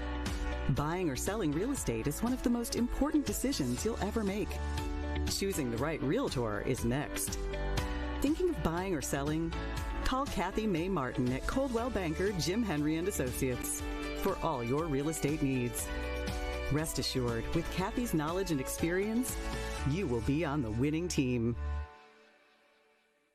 In East Tennessee, our work heritage runs deep. For over a century, the Plumbers and Pipe Fitters Union Local 102 has been part of the area's growth and prosperity. Don't sell yourself or your business short by hiring unskilled labor. Our cutting-edge labor training facility equips our members with the advanced skills needed to be the very best in the industry. Keep jobs local and the money in the state. At Local 102, we work tirelessly today to help build a better tomorrow for our community and our members. 1 in 7 people will need a blood transfusion during their life. That's one person every 2 seconds receiving a life-saving product. At Medic Regional Blood Center, we are the primary blood provider for 25 hospitals in 23 East Tennessee and southeastern Kentucky counties. Started in 1958, Medic has been serving Knoxville and the surrounding areas for 66 years. For 1 hour of your time, you can save a life. Visit medicblood.org for more information on blood donation. Upgrade your home with stunning natural gas appliances from Oak Ridge Utility District. Enjoy 0% financing with approved credit and turn your dream kitchen into a reality. Call today for a free estimate, get free delivery on all purchases, and enjoy handsome incentives on our appliances. Free delivery, 0% financing, and impressive incentives makes now the perfect time to switch to affordable, safe, and reliable natural gas. Don't wait. Choose Oak Ridge Utility District, your affordable energy choice. Call now or visit our website to get started. What does strength in numbers mean to you? At Covenant Health, it means we see nearly 2.2 million visits annually from over 700,000 patients who receive hope and healing. It means our 13,000 dedicated experts are all working together for a common goal. It means completing more than 400,000 appointments for wellness and primary care, and serving 107,000 heart patients, along with those who their hearts beat for. It means providing 24,000 cancer patients with life-saving treatments and welcoming 8,000 babies into the world each year. With over 150 locations throughout East Tennessee, you'll always find an open door to care, because we are committed to being the first, best, and strongest choice for the one number who matters most. You. Covenant Health. Let our strength be yours. Get ready for the ultimate celebration at the Free Medical Clinic of Oak Ridge, New Year's Eve 2025 countdown. First ever ice skating rink. Live bands rocking the stage. On December 31st at 8K Bissell Park, Oak Ridge. Food trucks. This is free to the public because of our amazing event sponsors. Bring your lawn chairs. Ring in the new year with your family and friends. Enjoy spectacular fireworks show that will light up the sky. Don't miss the grand finale, the epic T-Cat Harriman, one-of-a-kind atomic ball drop at midnight. For more information, go to fmcor.org. A college degree can't be earned in just one day, but can be achieved by doing our best together, just one day at a time. From getting a great start with your Roan State Success Coach, to learning together in the classroom, accessing free tutoring in the Learning Center, and working one-on-one with your instructors. Together, we succeed, one day at a time. Oh, and free tuition helps. So apply at roanstate.edu now, and let's succeed together. Evans Mortuary has been serving the needs of families in and around Roan County since 1976. As established members of our hometown community, we understand the security of dealing with people you know you can trust. We build our reputation on this trust. The Evans family appreciates the confidence the community has expressed in us over the years and will constantly strive to earn that favor. Evans Mortuary, 805 North Gateway. At Ferris, we want you to get the most out of your time and end each day feeling good. That's why we pioneered exclusive lawnmower suspension technology, allowing for full-speed mowing, even over the roughest terrain. Grow your business by getting more done in less time with Ferris. Ferris. Work hard, feel good. Found exclusively at independent Ferris dealers. To me, being an attorney means more than practicing just law. It means pulling alongside my clients and being their partner. It means keeping my clients informed through the legal process, which can be overwhelming. At OEB Law, we stand with you because communication is key.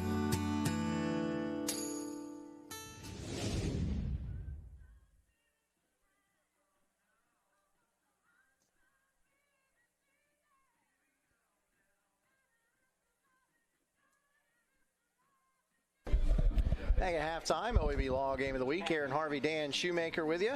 So after the first half, we do have some stats that we can get to, and we'll get those put up on the screen in just a second. Actually, there you go. It was literally just a second. So you see, Elizabethton actually has more first downs than Anderson County, but I think that's because Anderson County hasn't needed first downs with the short field and the chunk plays that they have. Absolutely, yeah.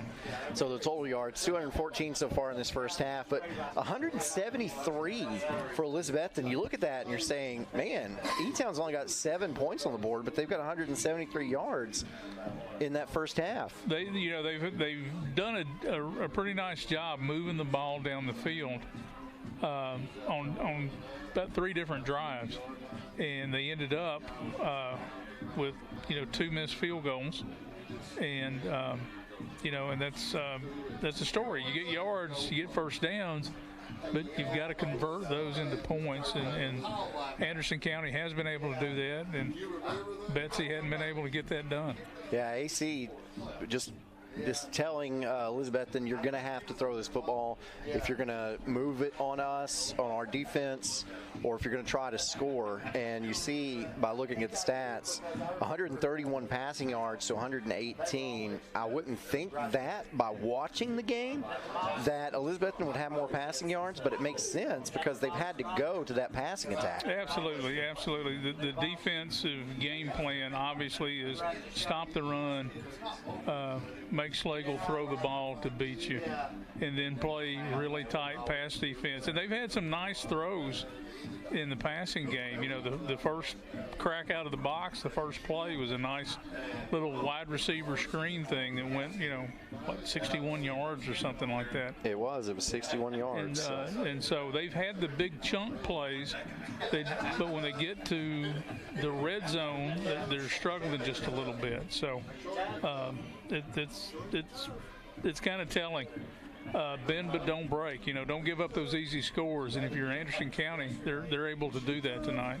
So the 61-yard play that you're talking about, but there was an 80-yard run from Waylon LaRue that went for a touchdown that got called back because of actually a block in the back is what they officially called it. So. Yeah, you had Anderson County with a huge play, 80 yards that got called back. Waylon LaRue, 6 carries tonight for 83 yards, so that would have added quite a bit to his total, but he's got 3 touchdowns on the night. Yes, he does. And Anderson County has been working with that short field, either through turnovers or, just great field position because the defense was able to pin Elizabethton deep, and shorter the field, the easier it is to score. So some scores of interest for you as you see a replay on your screen of one of those plays from the first half, this long run from Waylon LaRue. Yeah, and he just breaks right here. That was that last long run. Yeah. And I was fussing because he got tackled in the end zone. Yeah. And there it was. And, he threw his arms up, too. He's like, wait, what happened there? Yeah. And there's another one of LaRue's touchdowns that was on that stretch run play. So that's 2 of the 3. Some scores of interest for you. Grace Christian tonight is taking on CPA, who I think a lot of people believe could be one of the best teams in the state regardless of classification. And right now that game in the first quarter is tied 7-7. So early on in that one, but credit Grace Christian for having that game tied right now in the first quarter because CPA is a very, very good team. A lot of these scores are at halftime if you're in the Eastern time zone. So Bearden leads over Dobyns-Bennett 19-7. Greenville over Gibbs 21-10. Sevier County and Powell knotted up at 7. Gatlinburg-Pittman is up on Unicoi County 21-13. Alcoa up on Austin East 42-0. At the start of the second quarter, Bledsoe County leads Tellico Plains 7-0. West up in the second quarter over Halls 35-0. Halfway through the first quarter, York Institute leads Polk County 7-0. Halftime, Maryville leads over Science Hill 28-7. Oliver Springs up at halftime over Rockwood 27-7. At halftime, White County leads over Loudoun 14-0. Meigs County is up on Giles County 17-7. And Oak Ridge is up on McMinn County 24-0 at halftime. Closing in on the end of the first quarter, South Pittsburgh leads over Chattanooga Prep 7-3.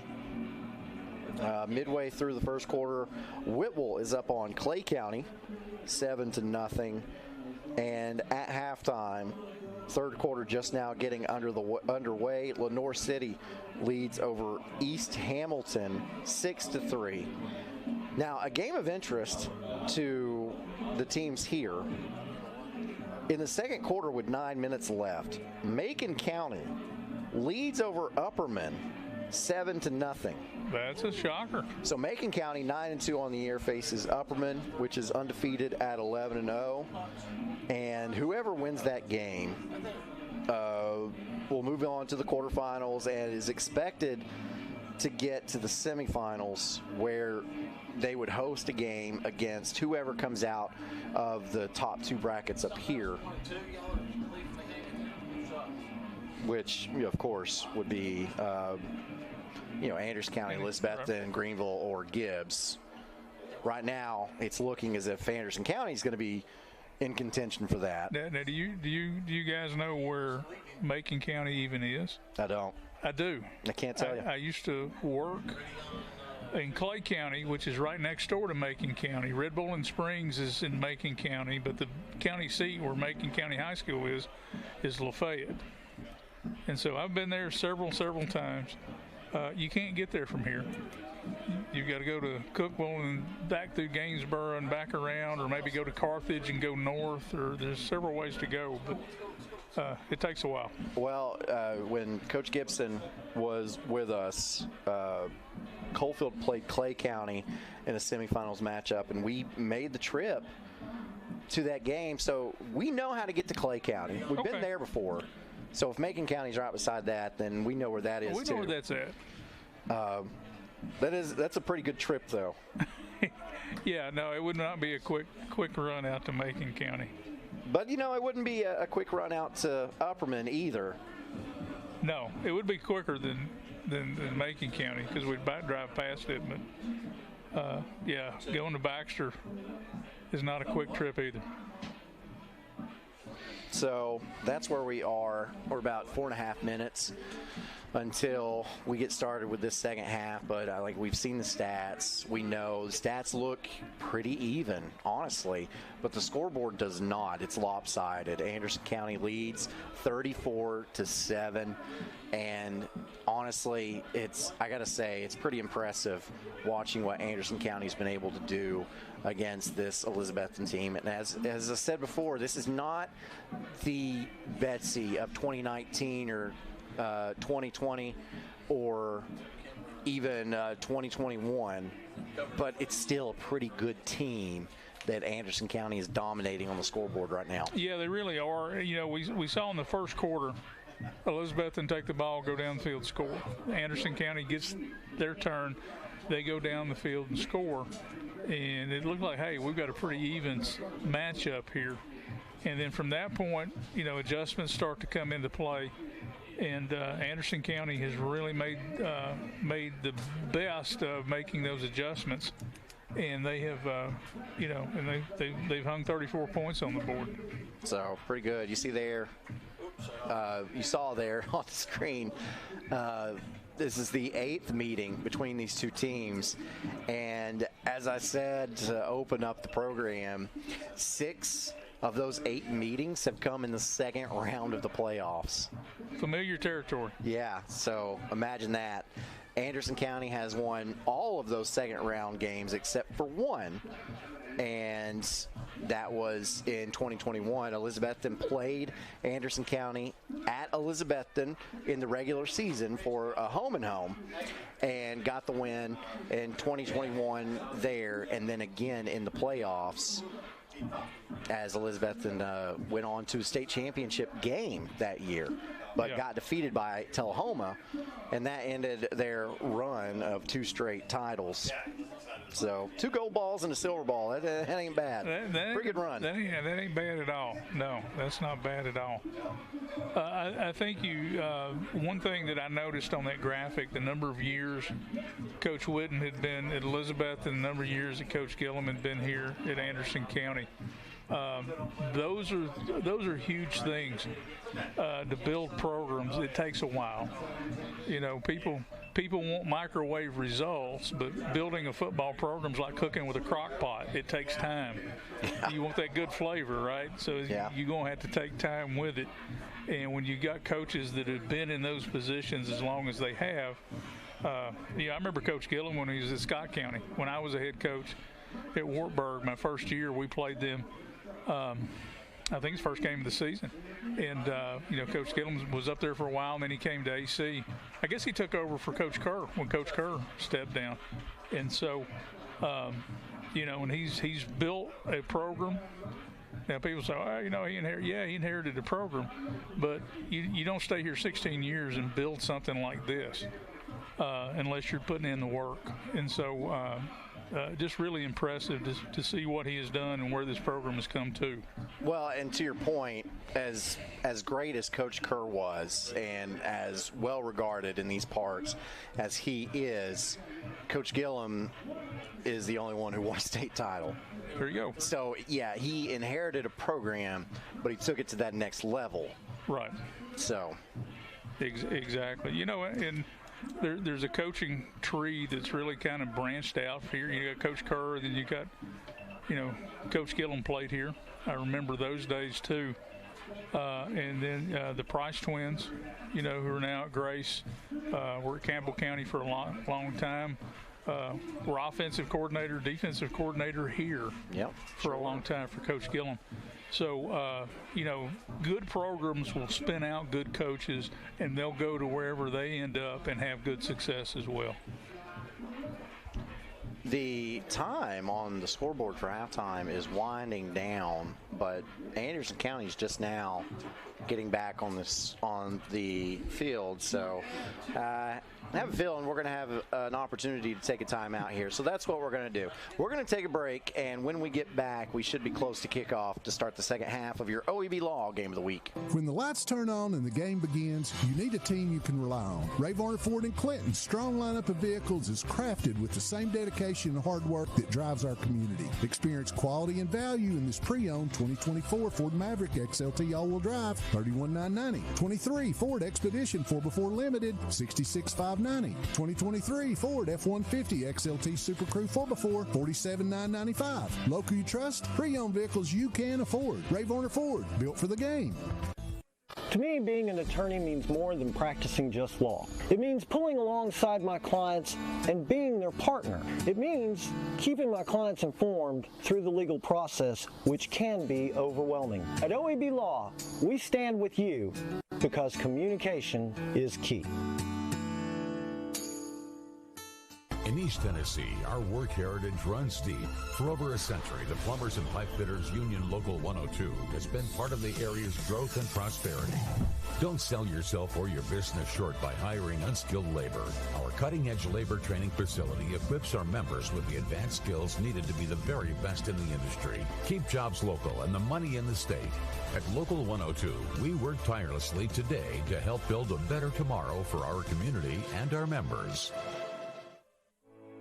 Kathy May Martin has been making real estate dreams a reality for over 3 decades. Buying or selling real estate is one of the most important decisions you'll ever make. Choosing the right realtor is next. Thinking of buying or selling? Call Kathy May Martin at Coldwell Banker Jim Henry & Associates for all your real estate needs. Rest assured, with Kathy's knowledge and experience, you will be on the winning team. I got one for you, boss. Oh, yeah? Yeah, what's black, white, and dented all over? I give up. The company truck? Yeah, it's bad. But thanks to our agent, we've already submitted the claim and can track the status right from the app. Auto owners pays what they owe without any hassle. Lucky for you, that's simple human sense. For all your insurance needs, life, home, car, or business, contact Griffin Insurance. Welcome back to the OEB Law Game of the Week. Aaron Harvey, Dan Shoemaker, as it is about time to get this second half underway. The Anderson County Mavericks hosting the Elizabethton Cyclones. They lead it 34-7 after 24 minutes of game time. Those light blue jerseys are putting me in mind of that Carolina blue. You know, yeah. Really, really nice. I like that color scheme.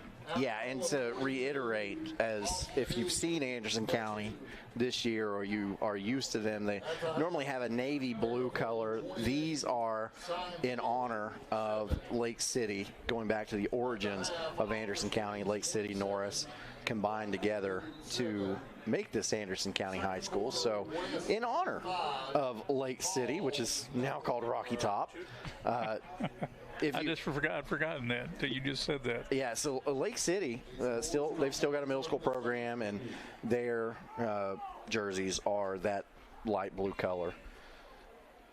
So if you ever see Lake City Middle School play, well, you know, it's nice to understand the heritage and where this came from, you know, and pay respect and pay honor to that. And they look good. And they look good. So there's a plus there. So we get set for another UA Local 102, Plumber Steamfitters Union in Knoxville. Get more information at ualocal102.org. To kick this time.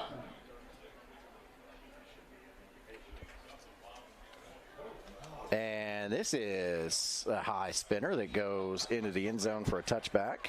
Into the end zone, out through the back. Nice kick. It's weird. It looked like it had a side spin on it. Yeah, exactly. And that was a different kicker than Payne.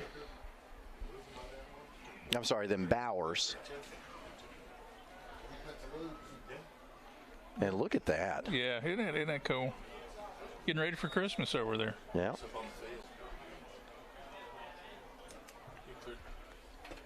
Landon Hensley started from his own 20. Handoff goes to Waylon LaRue. LaRue. He had one 80-yard touchdown called back. This one is going to stick. Touchdown, Anderson County. Wow, right up the pipe right there.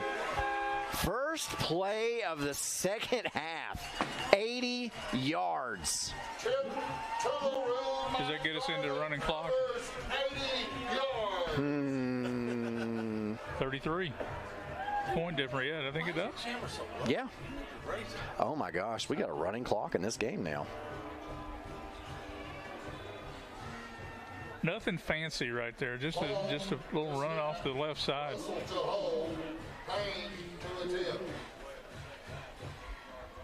Snap, set, kick is up.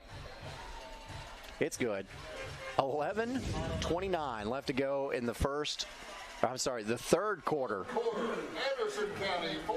It is 41-7 as we see the Chuck Fleischman replay of Waylon LaRue just winning the 80-yard dash. Touchdown Mavericks. Wow. 34-point lead. What does strength in numbers mean to you? At Covenant Health, it means we see nearly 2.2 million visits annually. It means our 13,000 dedicated experts are all working together for a common goal.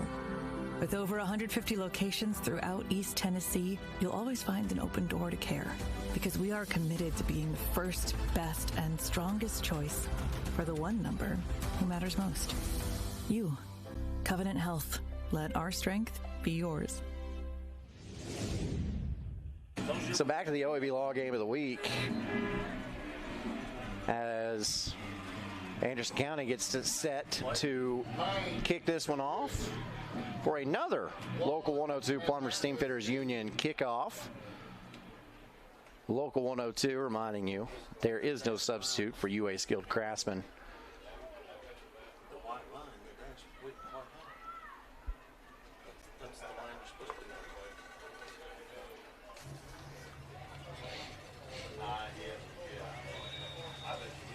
Jackson Payne set to kick this one deep.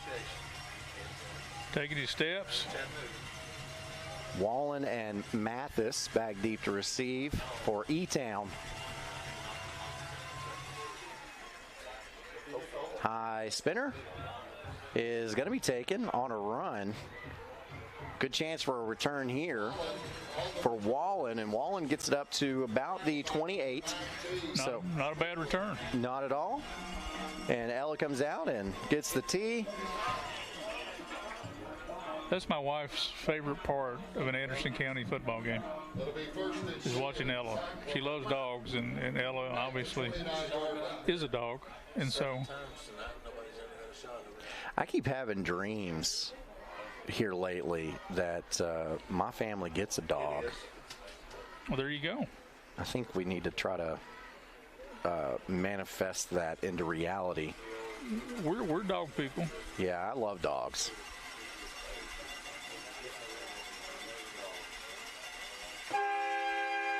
So Elizabethton with facing a running clock now. Slagle hands the ball off in the Hammers 1st and 10. And a pickup of 3 will make it 2nd and 7. Yeah, and that's the Elizabethton you come to expect. But the point differential's too great to be able to do a whole lot of that and try to get back into this thing. It'll be 2nd down. Jaden Wallen on the carry that time. Mathis in the backfield with Slagle this time. Fakes the handoff. Slagle picked off. That is Trent Strickland. Strickland. He got some blockers. He does. He's got blockers in front of him, and Strickland is into the end zone for another Anderson County touchdown. And the clock continues to run. Yes. Man. Nice interception. Better return. Coming into this game, I probably would have said Anderson County by somewhere between 14 and 20. Well, I think I said two to 3 scores was what I said on our text chat. And you see the Chuck Flashman replay. The extra point is up, and it is good. So Anderson County leads it now by 41 points, which just it defies my expectations. Whew. We got a blowout on our hands. We got a blowout on our hands. We really do. Patterson's Appliances has been helping families like yours find quality home appliances from trusted brands including Whirlpool, Maytag, and KitchenAid for over 55 years. Our knowledgeable appliance specialists know how to outfit your kitchen or laundry room with the right appliances to meet your needs. We service what we sell with our own in-house factory-trained service technicians, and for the DIYers, our parts department is always ready to help customers find the appliance parts they need. Patterson's Home Appliances, because we care. It's back of the OEB Law Game of the Week here in RV Dan Shoemaker. There's Ella. She's getting ready to go get that tee.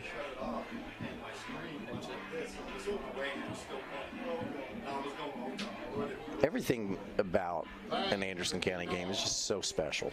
I'm going to tell you, it's the greatest show on turf. Yeah. That's what they call it, but it's true.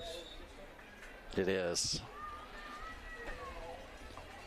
So Anderson County looks like they will be awaiting the results to the other game. In the third quarter, Greenville leads over Gibbs 28-10. So we get set for another Plumbers and Steam Fitters Union kickoff, local 102 out of Knoxville.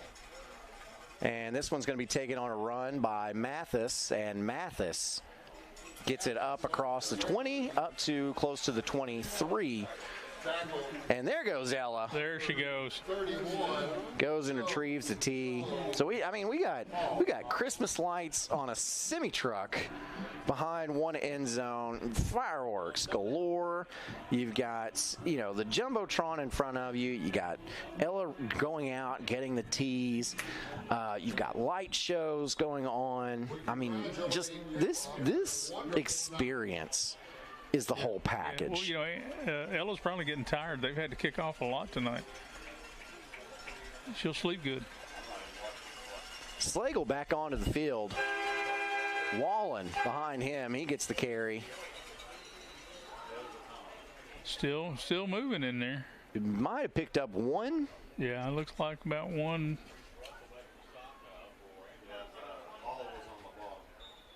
Elizabethton on the carry. I'll give him close to 2.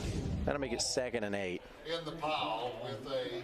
And the clock is stopped. Yeah, the official stops the clock for some reason. Oh, must have had a substitution for an injury, maybe?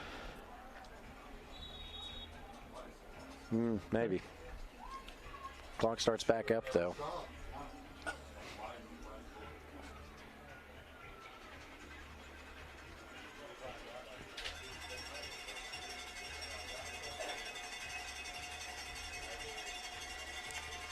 Slagle, handoff, and maybe picked up another half a yard. So it'll be 3rd and 7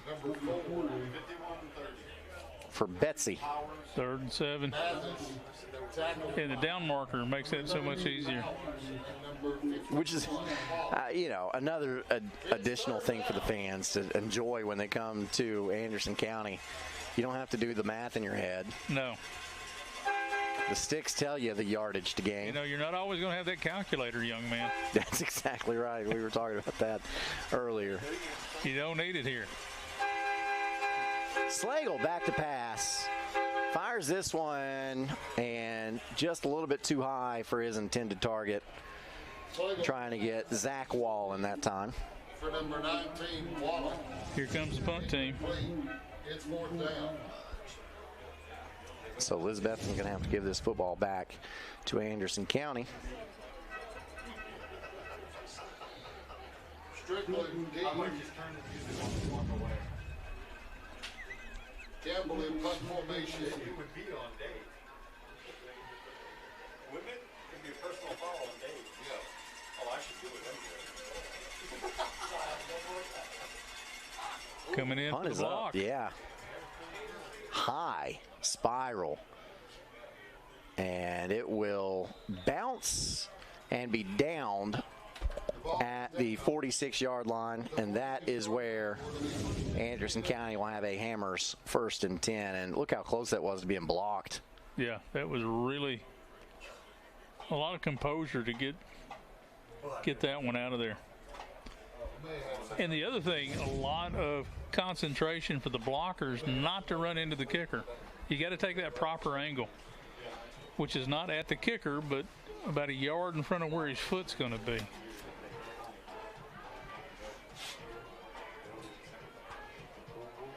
So Hensley going deep, and that pass is incomplete, but a flag comes out. The side judge called it. That back judge didn't want none of that call. He was looking right at it. I'm not sure why, but yeah. So when do you think the starters for Anderson County come out of this game? Probably beginning of the 4th quarter. Pass interference.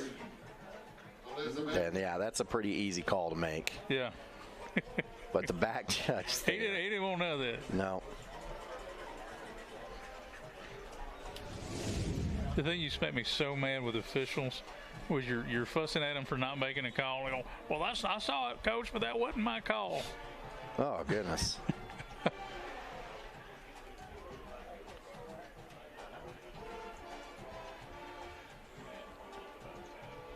Hensley sends Davis in motion. Handoff. Nope. Fakes it. Now rolling to his right. Goes down the field. That pass is incomplete. Trying to find Small. Yeah, trying to get the ball to him. The Elizabethton defense has kind of crowded the line of scrimmage just a little bit. Play action brought the linebackers up. Not bad coverage in secondary, though. There wasn't a whole lot of place to put that ball that the Smalls could catch it. The Small could catch it. About midway. Actually, got about 4 minutes left to go in this 3rd quarter now. Hensley quickly gets it out to Small. Oops, sorry, that's Pyatt. And he goes out of bounds after a short gain. About 4, maybe? 3? So Anderson County, I think this is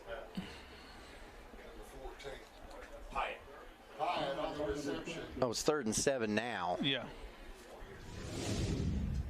Have they punted tonight? They've not. I didn't think so.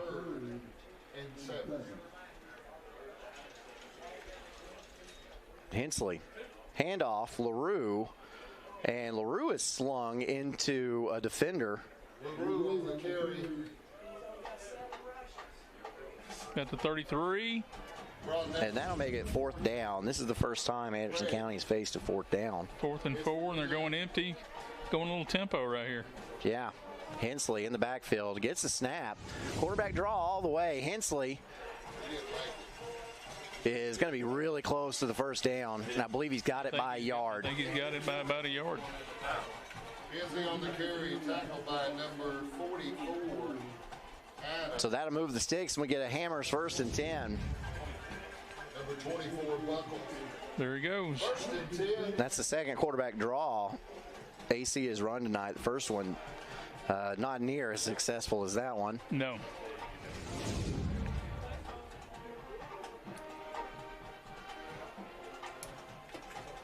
So Hensley with 2 wide receivers to either side.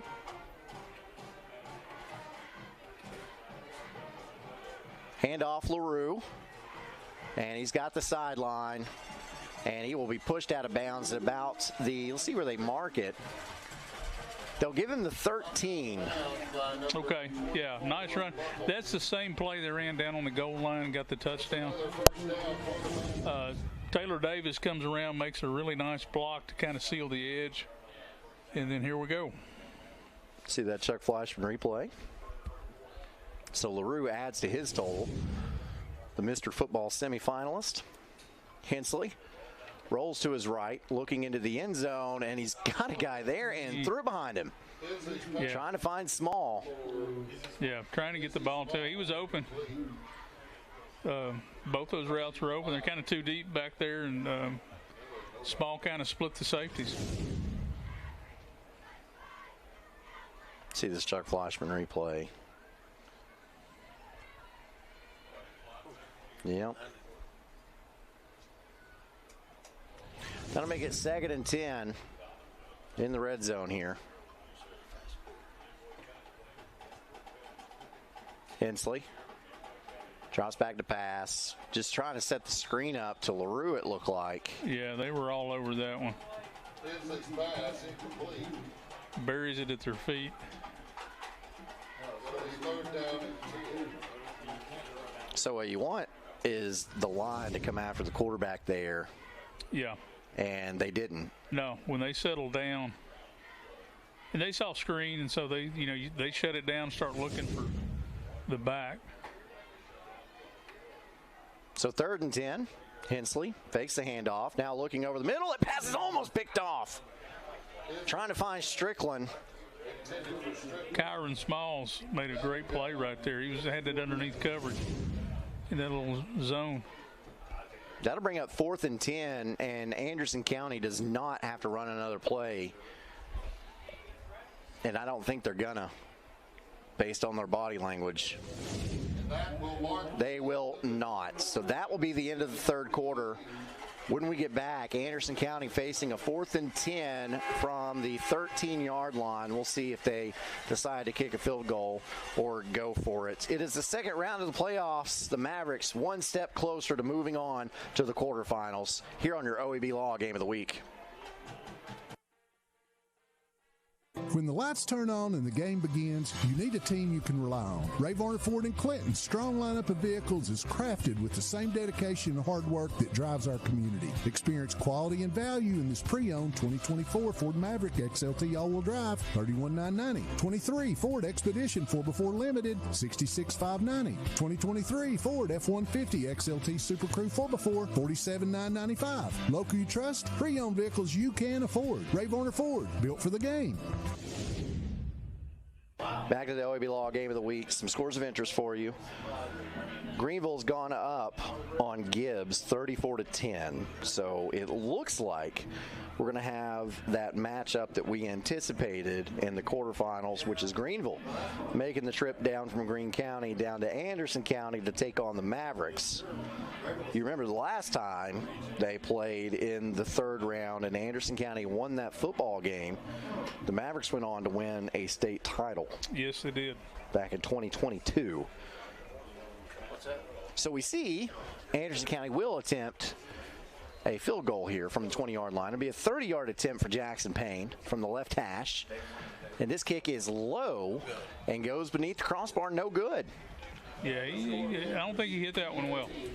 So 11:56 left to go in the football game.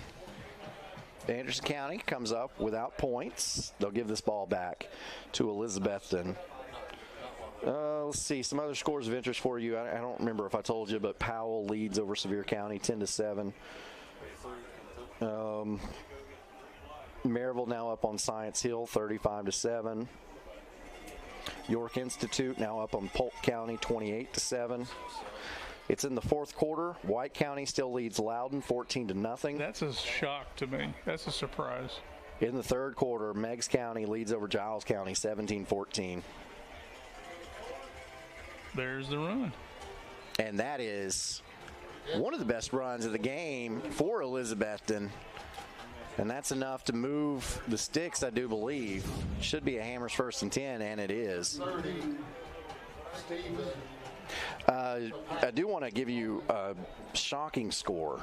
Midway through the second, Mount Juliet leads over Oakland 21-14. Didn't see that one. Oakland expected to probably play for a state championship. Yeah, I'm going to say they're picked to come out of that side over there. Oakland does have one loss on the year, and that is to Ravenwood, which is the same team that Alcoa opened up the season with a loss. So Ravenwood is for real this year. Yeah, they're good. The Raptors out of Brentwood beat Alcoa by 10, beat Brentwood in overtime by 1. Okay.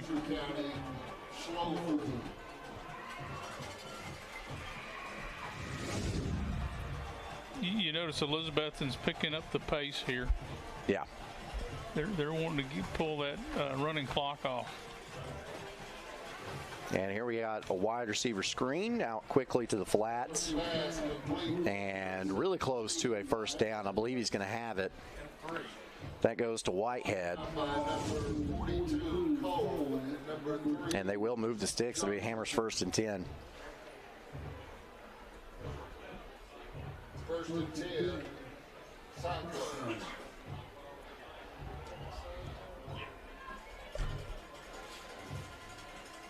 Schlegel's getting the call from the sidelines pretty quick, getting his guys lined up, and then getting the ball snapped. And another pass complete up to the 49-yard line. So a pickup of 7 will make it 2nd and 3. Rhett Slagle, a junior, so he'll be back next year for Sean Witten and these Cyclones. 2nd down. And 3.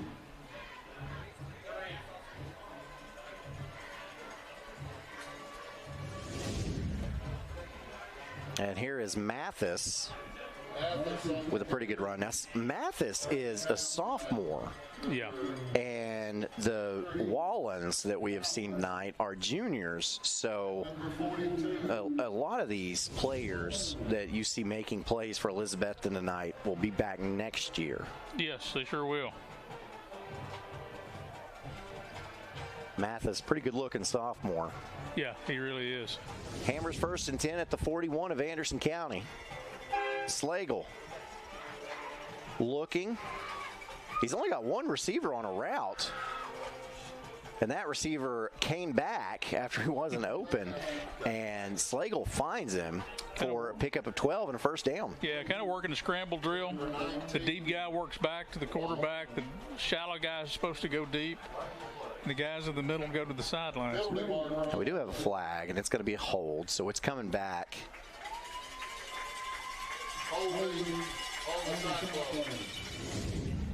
Yeah, evidently he had too much time there. On the bottom of your screen. Yeah, just kind of shucked him down, didn't he? Yep.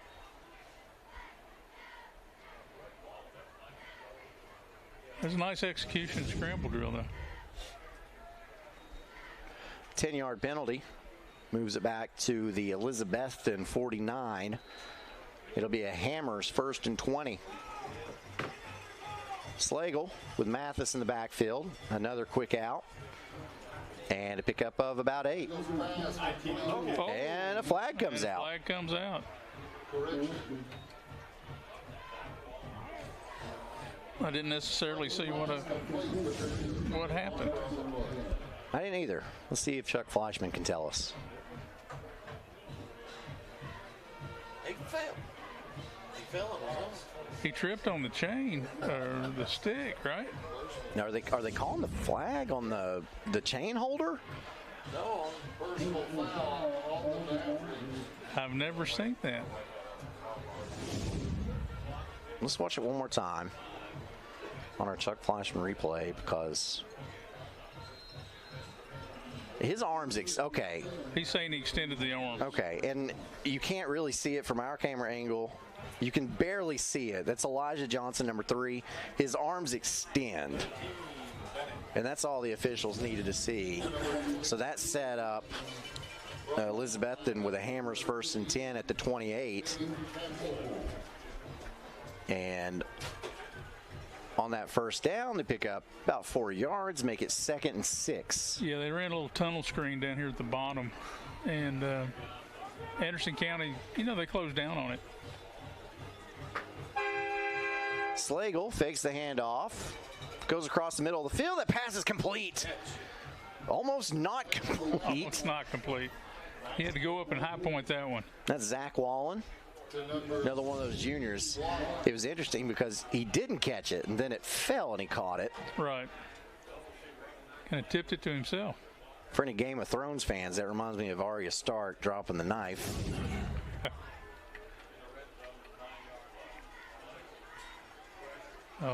Slagle rolls to his right under a lot of pressure.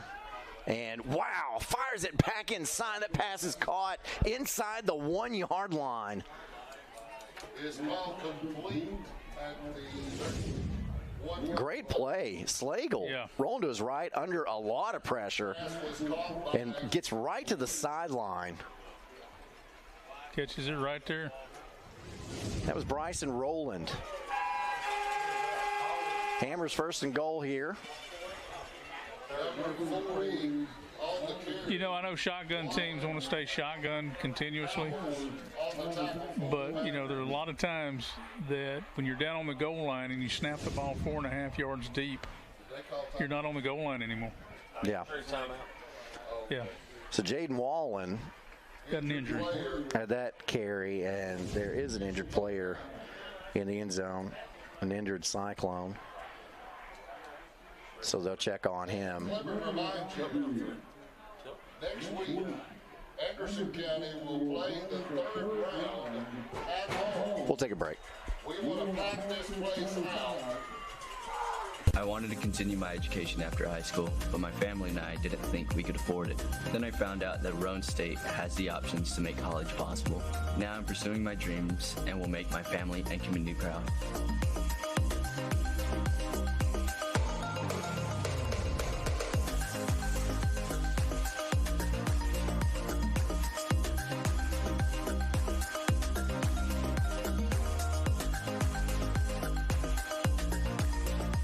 Evans Mortuary has been serving the needs of families in and around Roane County since 1976. As established members of our hometown community, we understand the security of dealing with people you can trust. We build our reputation on this trust. The Evans family appreciates the confidence the community has expressed in us over the years and will constantly strive to earn that favor. Evans Mortuary, 805 North Gateway.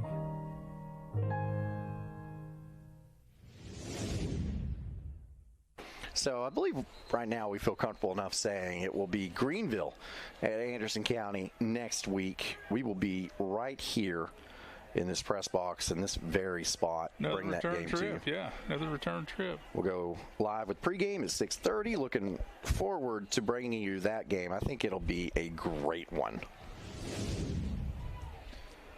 And then who they play, who the winner of that game plays moving forward, we won't know, but we can tell you Macon County is up on Upperman 7-0 at halftime. So Macon County up on Upperman 7-0 at halftime.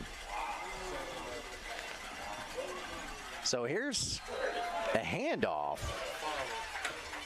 Yeah, that little quarterback flip it up to the guy running in front of him. Number 30, Stephen, I got the powers. The AC defense were able to penetrate that really hard and shut off that running lane. That brings up 4th down at the 6. Slagle looking under pressure, has to roll out to his right, gets rid of it. He got it. It's complete. Touchdown, Elizabethton. That is their first point since the very first drive of the game. Yeah. Since first play. You know, and Slagle was very patient on the inside, moved around, got out to the right-hand side, found his receiver. Great play. Great play.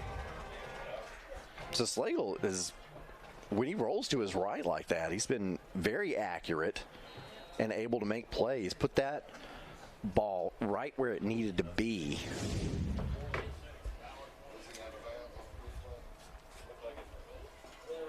Caleb Campbell on to attempt the extra point. It's up and it is good. So with 4:34 left to play, Elizabethton gets back on the board, and Anderson County now leads it 48-14 as we get to the end of this one shortly. And here's another Chuck Fleischman replay of that one.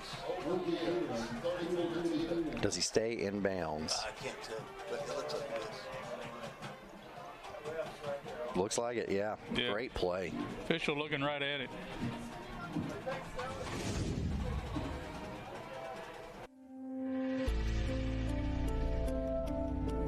Over 14,000 neighbors live in fear of becoming sick or injured and having to make a choice between putting food on the table or seeking medical care.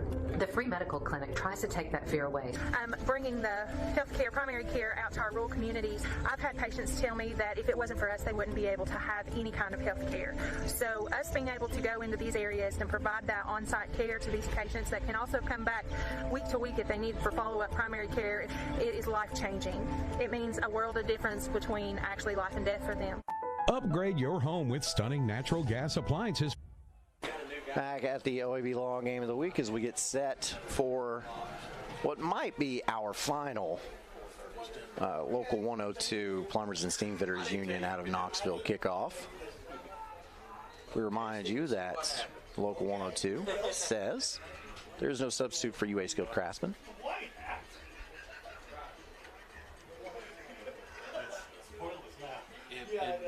This is a high spinner taken at the 4-yard line.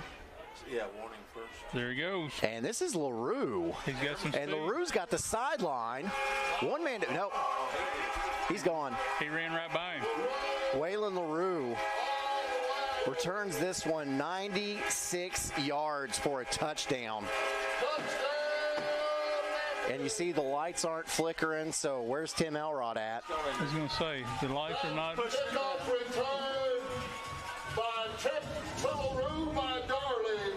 Covers 96 yards. Unbelievable. Yeah. Wonder how many all-purpose yards he's got tonight. Hold to snap. Russell to hold. I'm surprised he's still in the game. Correction. Number 24, Linford. And the extra point is blocked again. That's the second block extra point of the night for Elizabethton. So now, 4:02 left to go. I was wrong about that being the last kickoff, by the way. Yeah, we got to bring Ella out again to get this tee. Yeah, we'll check the Chuck Fleischman replay. And then we'll say with 4:02 left to go in the game, Anderson County leads 54-14 over Elizabethton.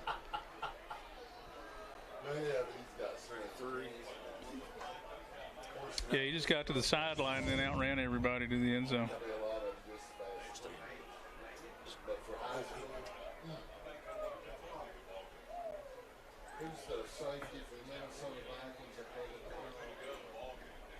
Check out the Christmas open house at Oak Ridge Floral Company, taking place, well, tomorrow's the last day of it, so from 8:30 to 2, and that'll be in the Grove Center, 128 Randolph Road in Oak Ridge.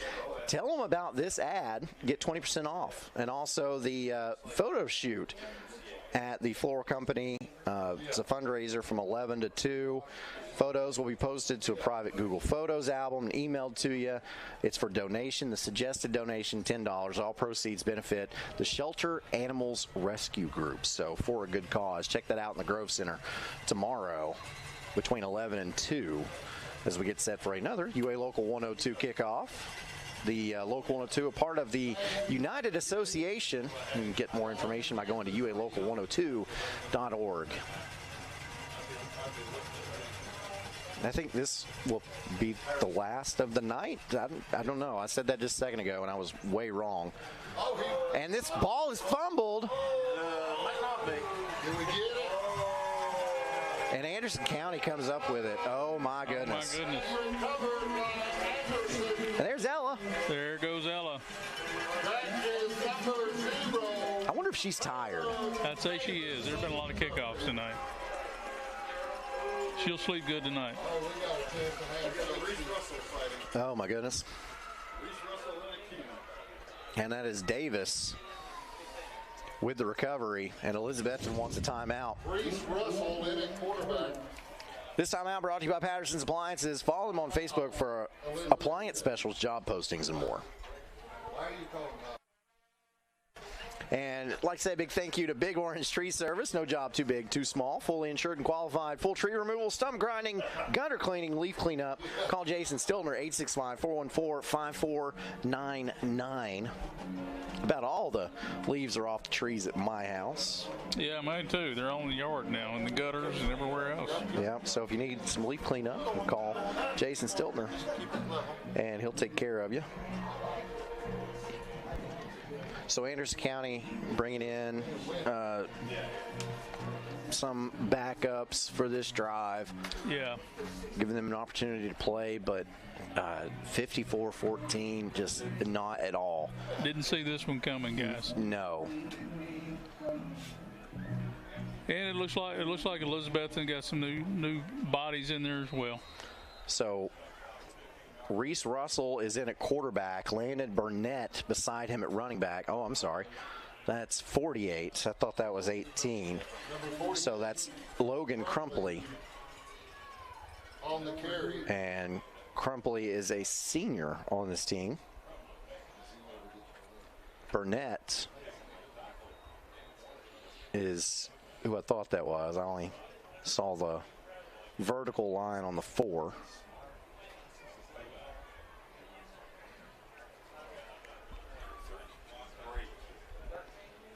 Russell in at quarterback. He's a junior. Pickup of 2 by Crumpley makes this a 2nd and 8. Crumpley gets the carry again and moves the pile inside the 10. Pickup of about 4. Nice little offensive play. You know, these young guys, they practice just like the starters do. Nice to see them get in, get a few reps. You can't replicate game reps, no matter how good your practice is. So now Jace Horton in at running back.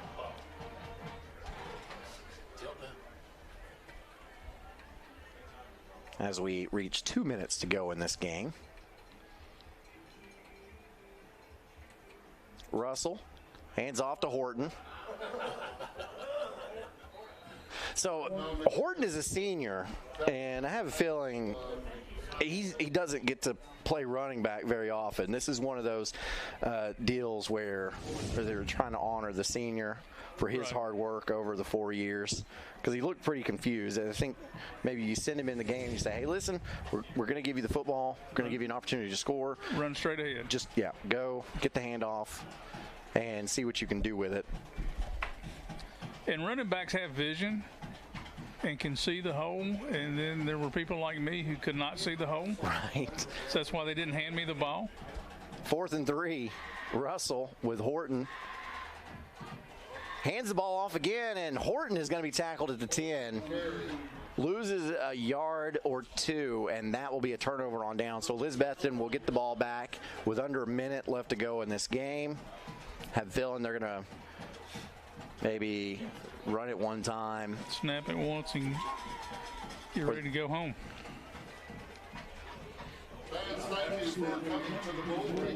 Yeah, I don't think they're going to have to snap it. It's 35 seconds on the clock, and Elizabeth. They've not started the game clock yet. Nope. Yeah. That's going to do it. There they go. So Elizabethton comes down to Anderson County for the 6th time for a second round of the playoffs. And for the 5th time, Anderson County comes out victorious in that second round. The Mavericks will move on next week, presumably to take on Greenville, as the Green Devils were leading over Gibbs pretty big. And that's going to set up an epic matchup in that 3rd round for a chance to go to the semifinals and be one game away from playing for a state championship. As the fireworks show is on. And there go the lights. The lights are doing their thing. Anderson County has played a tough schedule this year, and they've lost one game. Right. And that was to West, and West just obliterated Halls tonight. In 5A, they're going to go to the semifinals and play either Powell or Sevier County. And, this is a really, really good Anderson County team. Greenville historically is also very, very good. Yeah. They've got a Mr. Football semifinalist of their own, so you'll get to see those two players go up against each other. And it's going to be, it might be next week your state championship. It might be. It might be, exactly. Might be the 2 best teams. Yeah, it very well could be. And you look at it, we didn't talk anything about like the new regions that were released, but Alcoa elected to voluntarily move to 4A, and they were placed in Region 2. Right. So next year, Anderson County and Greenville are going to have Alcoa to contend with as well. And that's tough. Yeah, well, there are a lot of 3A coaches going, yes. Yeah. So I don't want to put it this way because, I don't want to upset anybody, but you might want to win it this year. There you go. Because Alcoa has won 9 straight state championships in 3A, and they are probably better than any 4A team out there. So right now, yeah, exactly. So look at that scoring summary. 41 points in the first half for Anderson County, 20 in the first quarter, 21 in the second quarter, and then, of course, got to that running clock with the very first play of the third quarter. And so then you had 7 more in that third quarter and then 6. Actually, 7 of those was third. Oh, okay, yeah. So there's actually 14 in the third quarter instead of 7. But, just such an impressive victory by the Mavericks tonight. And, man, that game next week against Greenville is going to be one for the ages. Well, you remember in the do's and don'ts, I told, for Anderson County, get it rolling early. Keep doing what you're doing because it works. And, I can't really think of anything with the exception of that first drive, that Anderson County really didn't do well tonight. Yeah. Yeah, credit Elizabethton. They came out, and the identity of Sean Witten's teams, they want to pound it, and they want to wear your defense out by just running at you all night long. But on the very first play of the game, they throw a little wide receiver screen to the flat that goes 61 yards and sets them up. It was really good field position, and they went to score, and it was 7-0. And you could hear the collective gasps from the Anderson County fans. It was like, uh-oh, we might be in for a better game tonight than we thought. Exactly. But then Anderson County just answered within a minute and a half. Right. And stopped Elizabethton on the very next drive. And just once that defense made the adjustment, really Elizabethton couldn't do anything else. Right. Yeah. And from my standpoint, just watching the X's and the O's within this game, every adjustment that I saw Anderson County make to counter what Elizabethton was doing, they were really well prepared. Elizabethton likes to run the tight end wing set, and they're either going to run to that or they're going to bring that wing back in motion back inside as a lead blocker. And Anderson County was waiting for both of those plays. So if you're wanting to look at common opponents just for next week's matchup, you have a couple you can look at. First off, both of these teams, Greenville and Anderson County, played Gibbs. Anderson County defeated Gibbs 49-6. That was the final score. Right now, in the fourth quarter, Greenville's up on Gibbs 41-10. Okay. But Elizabethton is also the common opponent, obviously. Anderson County defeated Elizabethton 54-14, and the final score when they played Greenville was 41-7. So, I think all that tells you is they're pretty evenly matched, and that's going to be a good game. Look at the total yards tonight, though. Elizabethton with 411, and Anderson County with 539. That's crazy. Oh, that's wrong. Oh, well, actually, we're hearing that is not correct. So. It added them wrong. Oh, okay. Okay. Read it over there.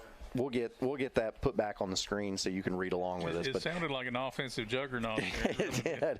Elizabethton actually with 238 yards tonight. That sounds. And Anderson County with 325. There you go. So 72 of those yards came on the ground for Elizabethton and 166 through the air. For Anderson County, 204 came on the ground and 121 through the air. Yeah, that's the Elizabethton mix there is not what they want to do, obviously, but it's what they had to do to feel like they were getting into the ball game because Anderson County was keying on the run. Check this out. Waylon LaRue, 9 rushes tonight for 181 yards. That's a big night. 9 rushes for 181 yards. And 4 touchdowns on top of that. That's at what, over 20 yards a touch, right? Yeah, 20.1 officially. He also had 1 kickoff return for a touchdown for 96 yards. Didn't have any receiving yards. So if you're looking at all-purpose yards for Mr. LaRue. Yeah, I asked that question, didn't I? Yeah. I wonder how many. 277 all-purpose yards. Yeah, that's a big night. That is a huge night for Waylon LaRue. So that's accurate. So at least I think it's accurate. 238. So, yeah, 72 rush yards for Elizabethton, 203 for Anderson County, 166 passing, 121 for Anderson County. It's weird coming into this game. You think, well, Anderson County is going to have more yards through the air than they have rushing, and Elizabethton's going to have more yards on the ground than they do passing. It flipped. It really did. I think another telling stat right there is the number of sacks. Yeah. Anderson County with 4. And we saw Slagle having to move a lot tonight. It made some really nice plays on the run. But a quarterback's not comfortable when he does that. No, he's not. Although I am impressed with Slagle and his gutsiness tonight, and the way he played through pressure. Some of the throws he made on the run were very impressive, and he'll be back next season for the Cyclones. Yeah, I think he'll be a really nice bright spot for the Cyclones next year. So, yeah.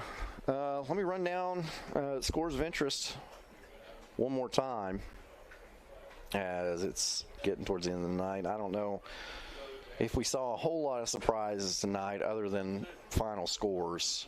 For instance, Bearden, I thought Bearden would beat Dobbins-Bennett with about 5 minutes left to go in that game. They're up 26-7. So I thought maybe it would be a lot closer than that.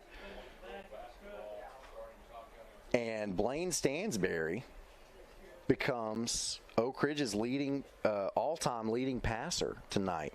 He's just passing Mitch Gibbons. Wow. Which Gibbons was the quarterback for Oak Ridge's state run, right? When they made it to the state title? I believe so, yeah. So Powell up late in the third quarter over Sevier County 17-10. So that's a good one. Gatlinburg-Pittman defeats Unicoi County tonight 35-13. Didn't see that final score coming. I didn't see it being that big, but we saw Gatlinburg-Pittman last week, and the radio guys were right beside me last week. Yeah. And they were really looking forward to that game because of that three-way tie in the region, and they felt like they were on the short end of the tiebreaker. Yeah, for sure. Maryville defeats Science Hill 42-7. Bledsoe County up on Tellico Plains 28-0. Oliver Springs defeats Rockwood 41-7, setting up that quarterfinals matchup. Oliver Springs will be at Coalfield, and that should be a pretty great game as well. We think that one might be on TV.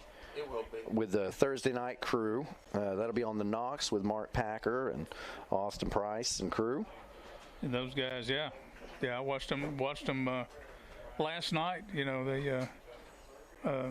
had a big crowd there. Yep. And bigger and even more folks on TV like me. West defeats Halls 35-8. White County defeats Loudon. Ends their undefeated season 28-0. Golly, I didn't see that because we saw them against Kingston. Yeah. And I thought that was a really, really good football team. Meigs County defeats Giles County tonight 24-21. Oak Ridge still leads over McMinn County 27-13. At halftime, Mount Juliet tied with Oakland 21-all. So that's a great game. Yeah. Early in the third quarter, South Pittsburgh still leads over Chattanooga Prep 7-3. At halftime, Clay County leads over Whitwell 12-7. So Clay County, the Bulldogs. Go Bulldogs. That's a tough team too. Yeah. They were Region 4 champions. East Hamilton defeats Lenoir City tonight 24-6. That was 6-3, I think, on the last score that I heard. Yeah, Lenoir City was up 6-3. So East Hamilton had a huge second half. They came out strong. In the third quarter, Macon County now leads over Upperman 14-0. So it might not be the Bees that Greenville-Anderson County plays. Might not be the Bees of Baxter. And so that game would be at Macon County or Upperman. I mean, it's not over. It's not over. The third quarter, Macon County leads over Upperman. The first time they played, it was a one-point game. I think the final was 35-34. So, I mean, they're pretty evenly matched teams. So, all right. So, those are the final scores of every game that I think you care about. I do want to check on Grace Christian, though. Okay, in the second quarter, which is the last update we have, CPA leads over Grace by a score of 28-7. And again, CPA thought to be one of the best teams in the state, regardless of classification. That's tough. That's a really tough game for Grace Christian over in the Nashville area to take on. So it's a final here tonight. It's been great coming to Anderson County. Thank you to Tim Elrod and all the people here for hosting us and allowing us to be here.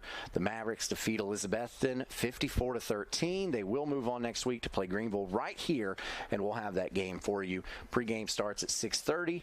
Kickoff is at 7. Stay tuned. A little bit later tonight, we will have the Free Medical Clinic Friday Night Scoreboard show for you, so you'll be able to call in, tell everybody where you were or what game you saw, and get a review of everything, and they'll let you know what is to come, the matchups to look forward to. So be a part of that. Call in and stream that. If you're streaming it right now, stream it from the same place, and you'll be able to see that as well.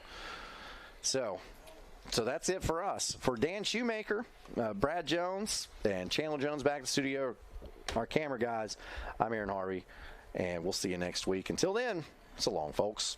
To me, being an attorney means more than practicing just law. It means pulling alongside my clients and being their partner. It means keeping my clients informed through the legal process, which can be overwhelming. At OEB Law, we stand with you because communication is key. In East Tennessee, our work heritage runs deep. For over a century, the Plumbers and Pipe Fitters Union Local 102 has been part of the area's growth and prosperity. Don't sell yourself or your business short by hiring unskilled labor. Our cutting-edge labor training facility equips our members with the advanced skills needed to be the very best in the industry. Keep jobs local and the money in the state.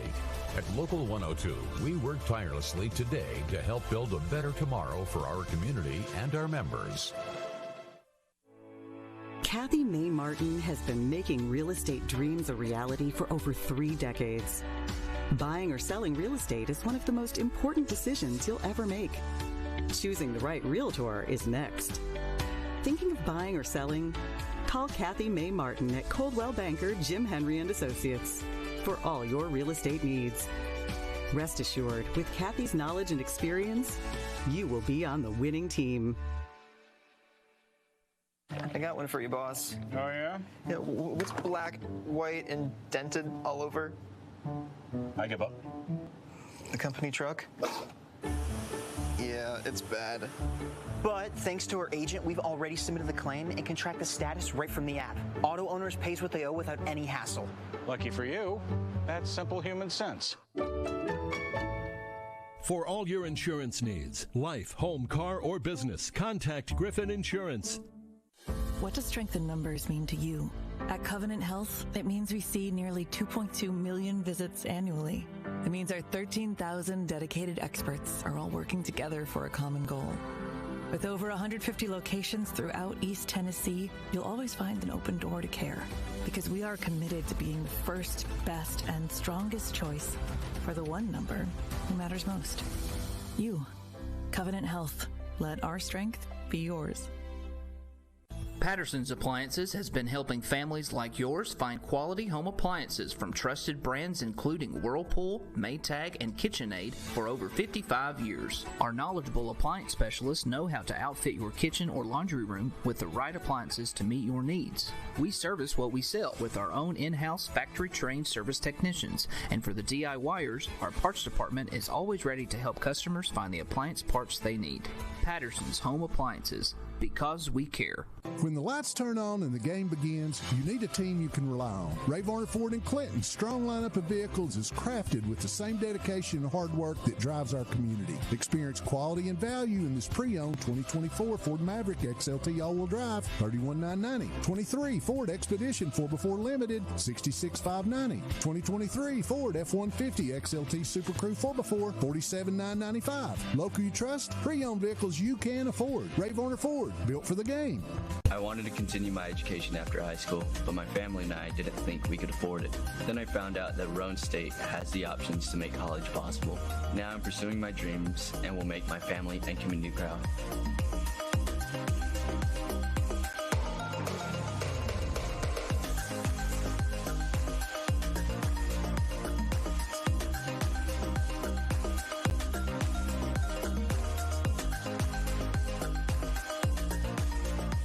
Evans Mortuary has been serving the needs of families in and around Roane County since 1976. As established members of our hometown community, we understand the security of dealing with people you know you can trust. We build our reputation on this trust. The Evans family appreciates the confidence the community has expressed in us over the years and will constantly strive to earn that favor. Evans Mortuary, 805 North Gateway.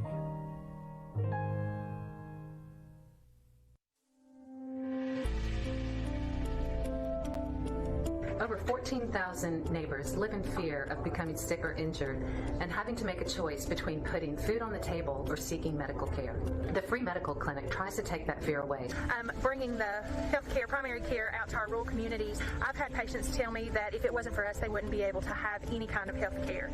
So us being able to go into these areas and provide that on-site care to these patients that can also come back week to week if they need for follow-up primary care, it is life-changing. It means a world of difference between actually life and death for them.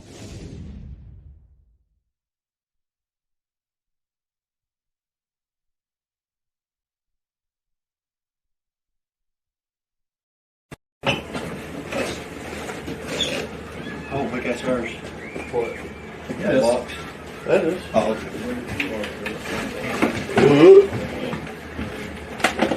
Oh, I got to pee.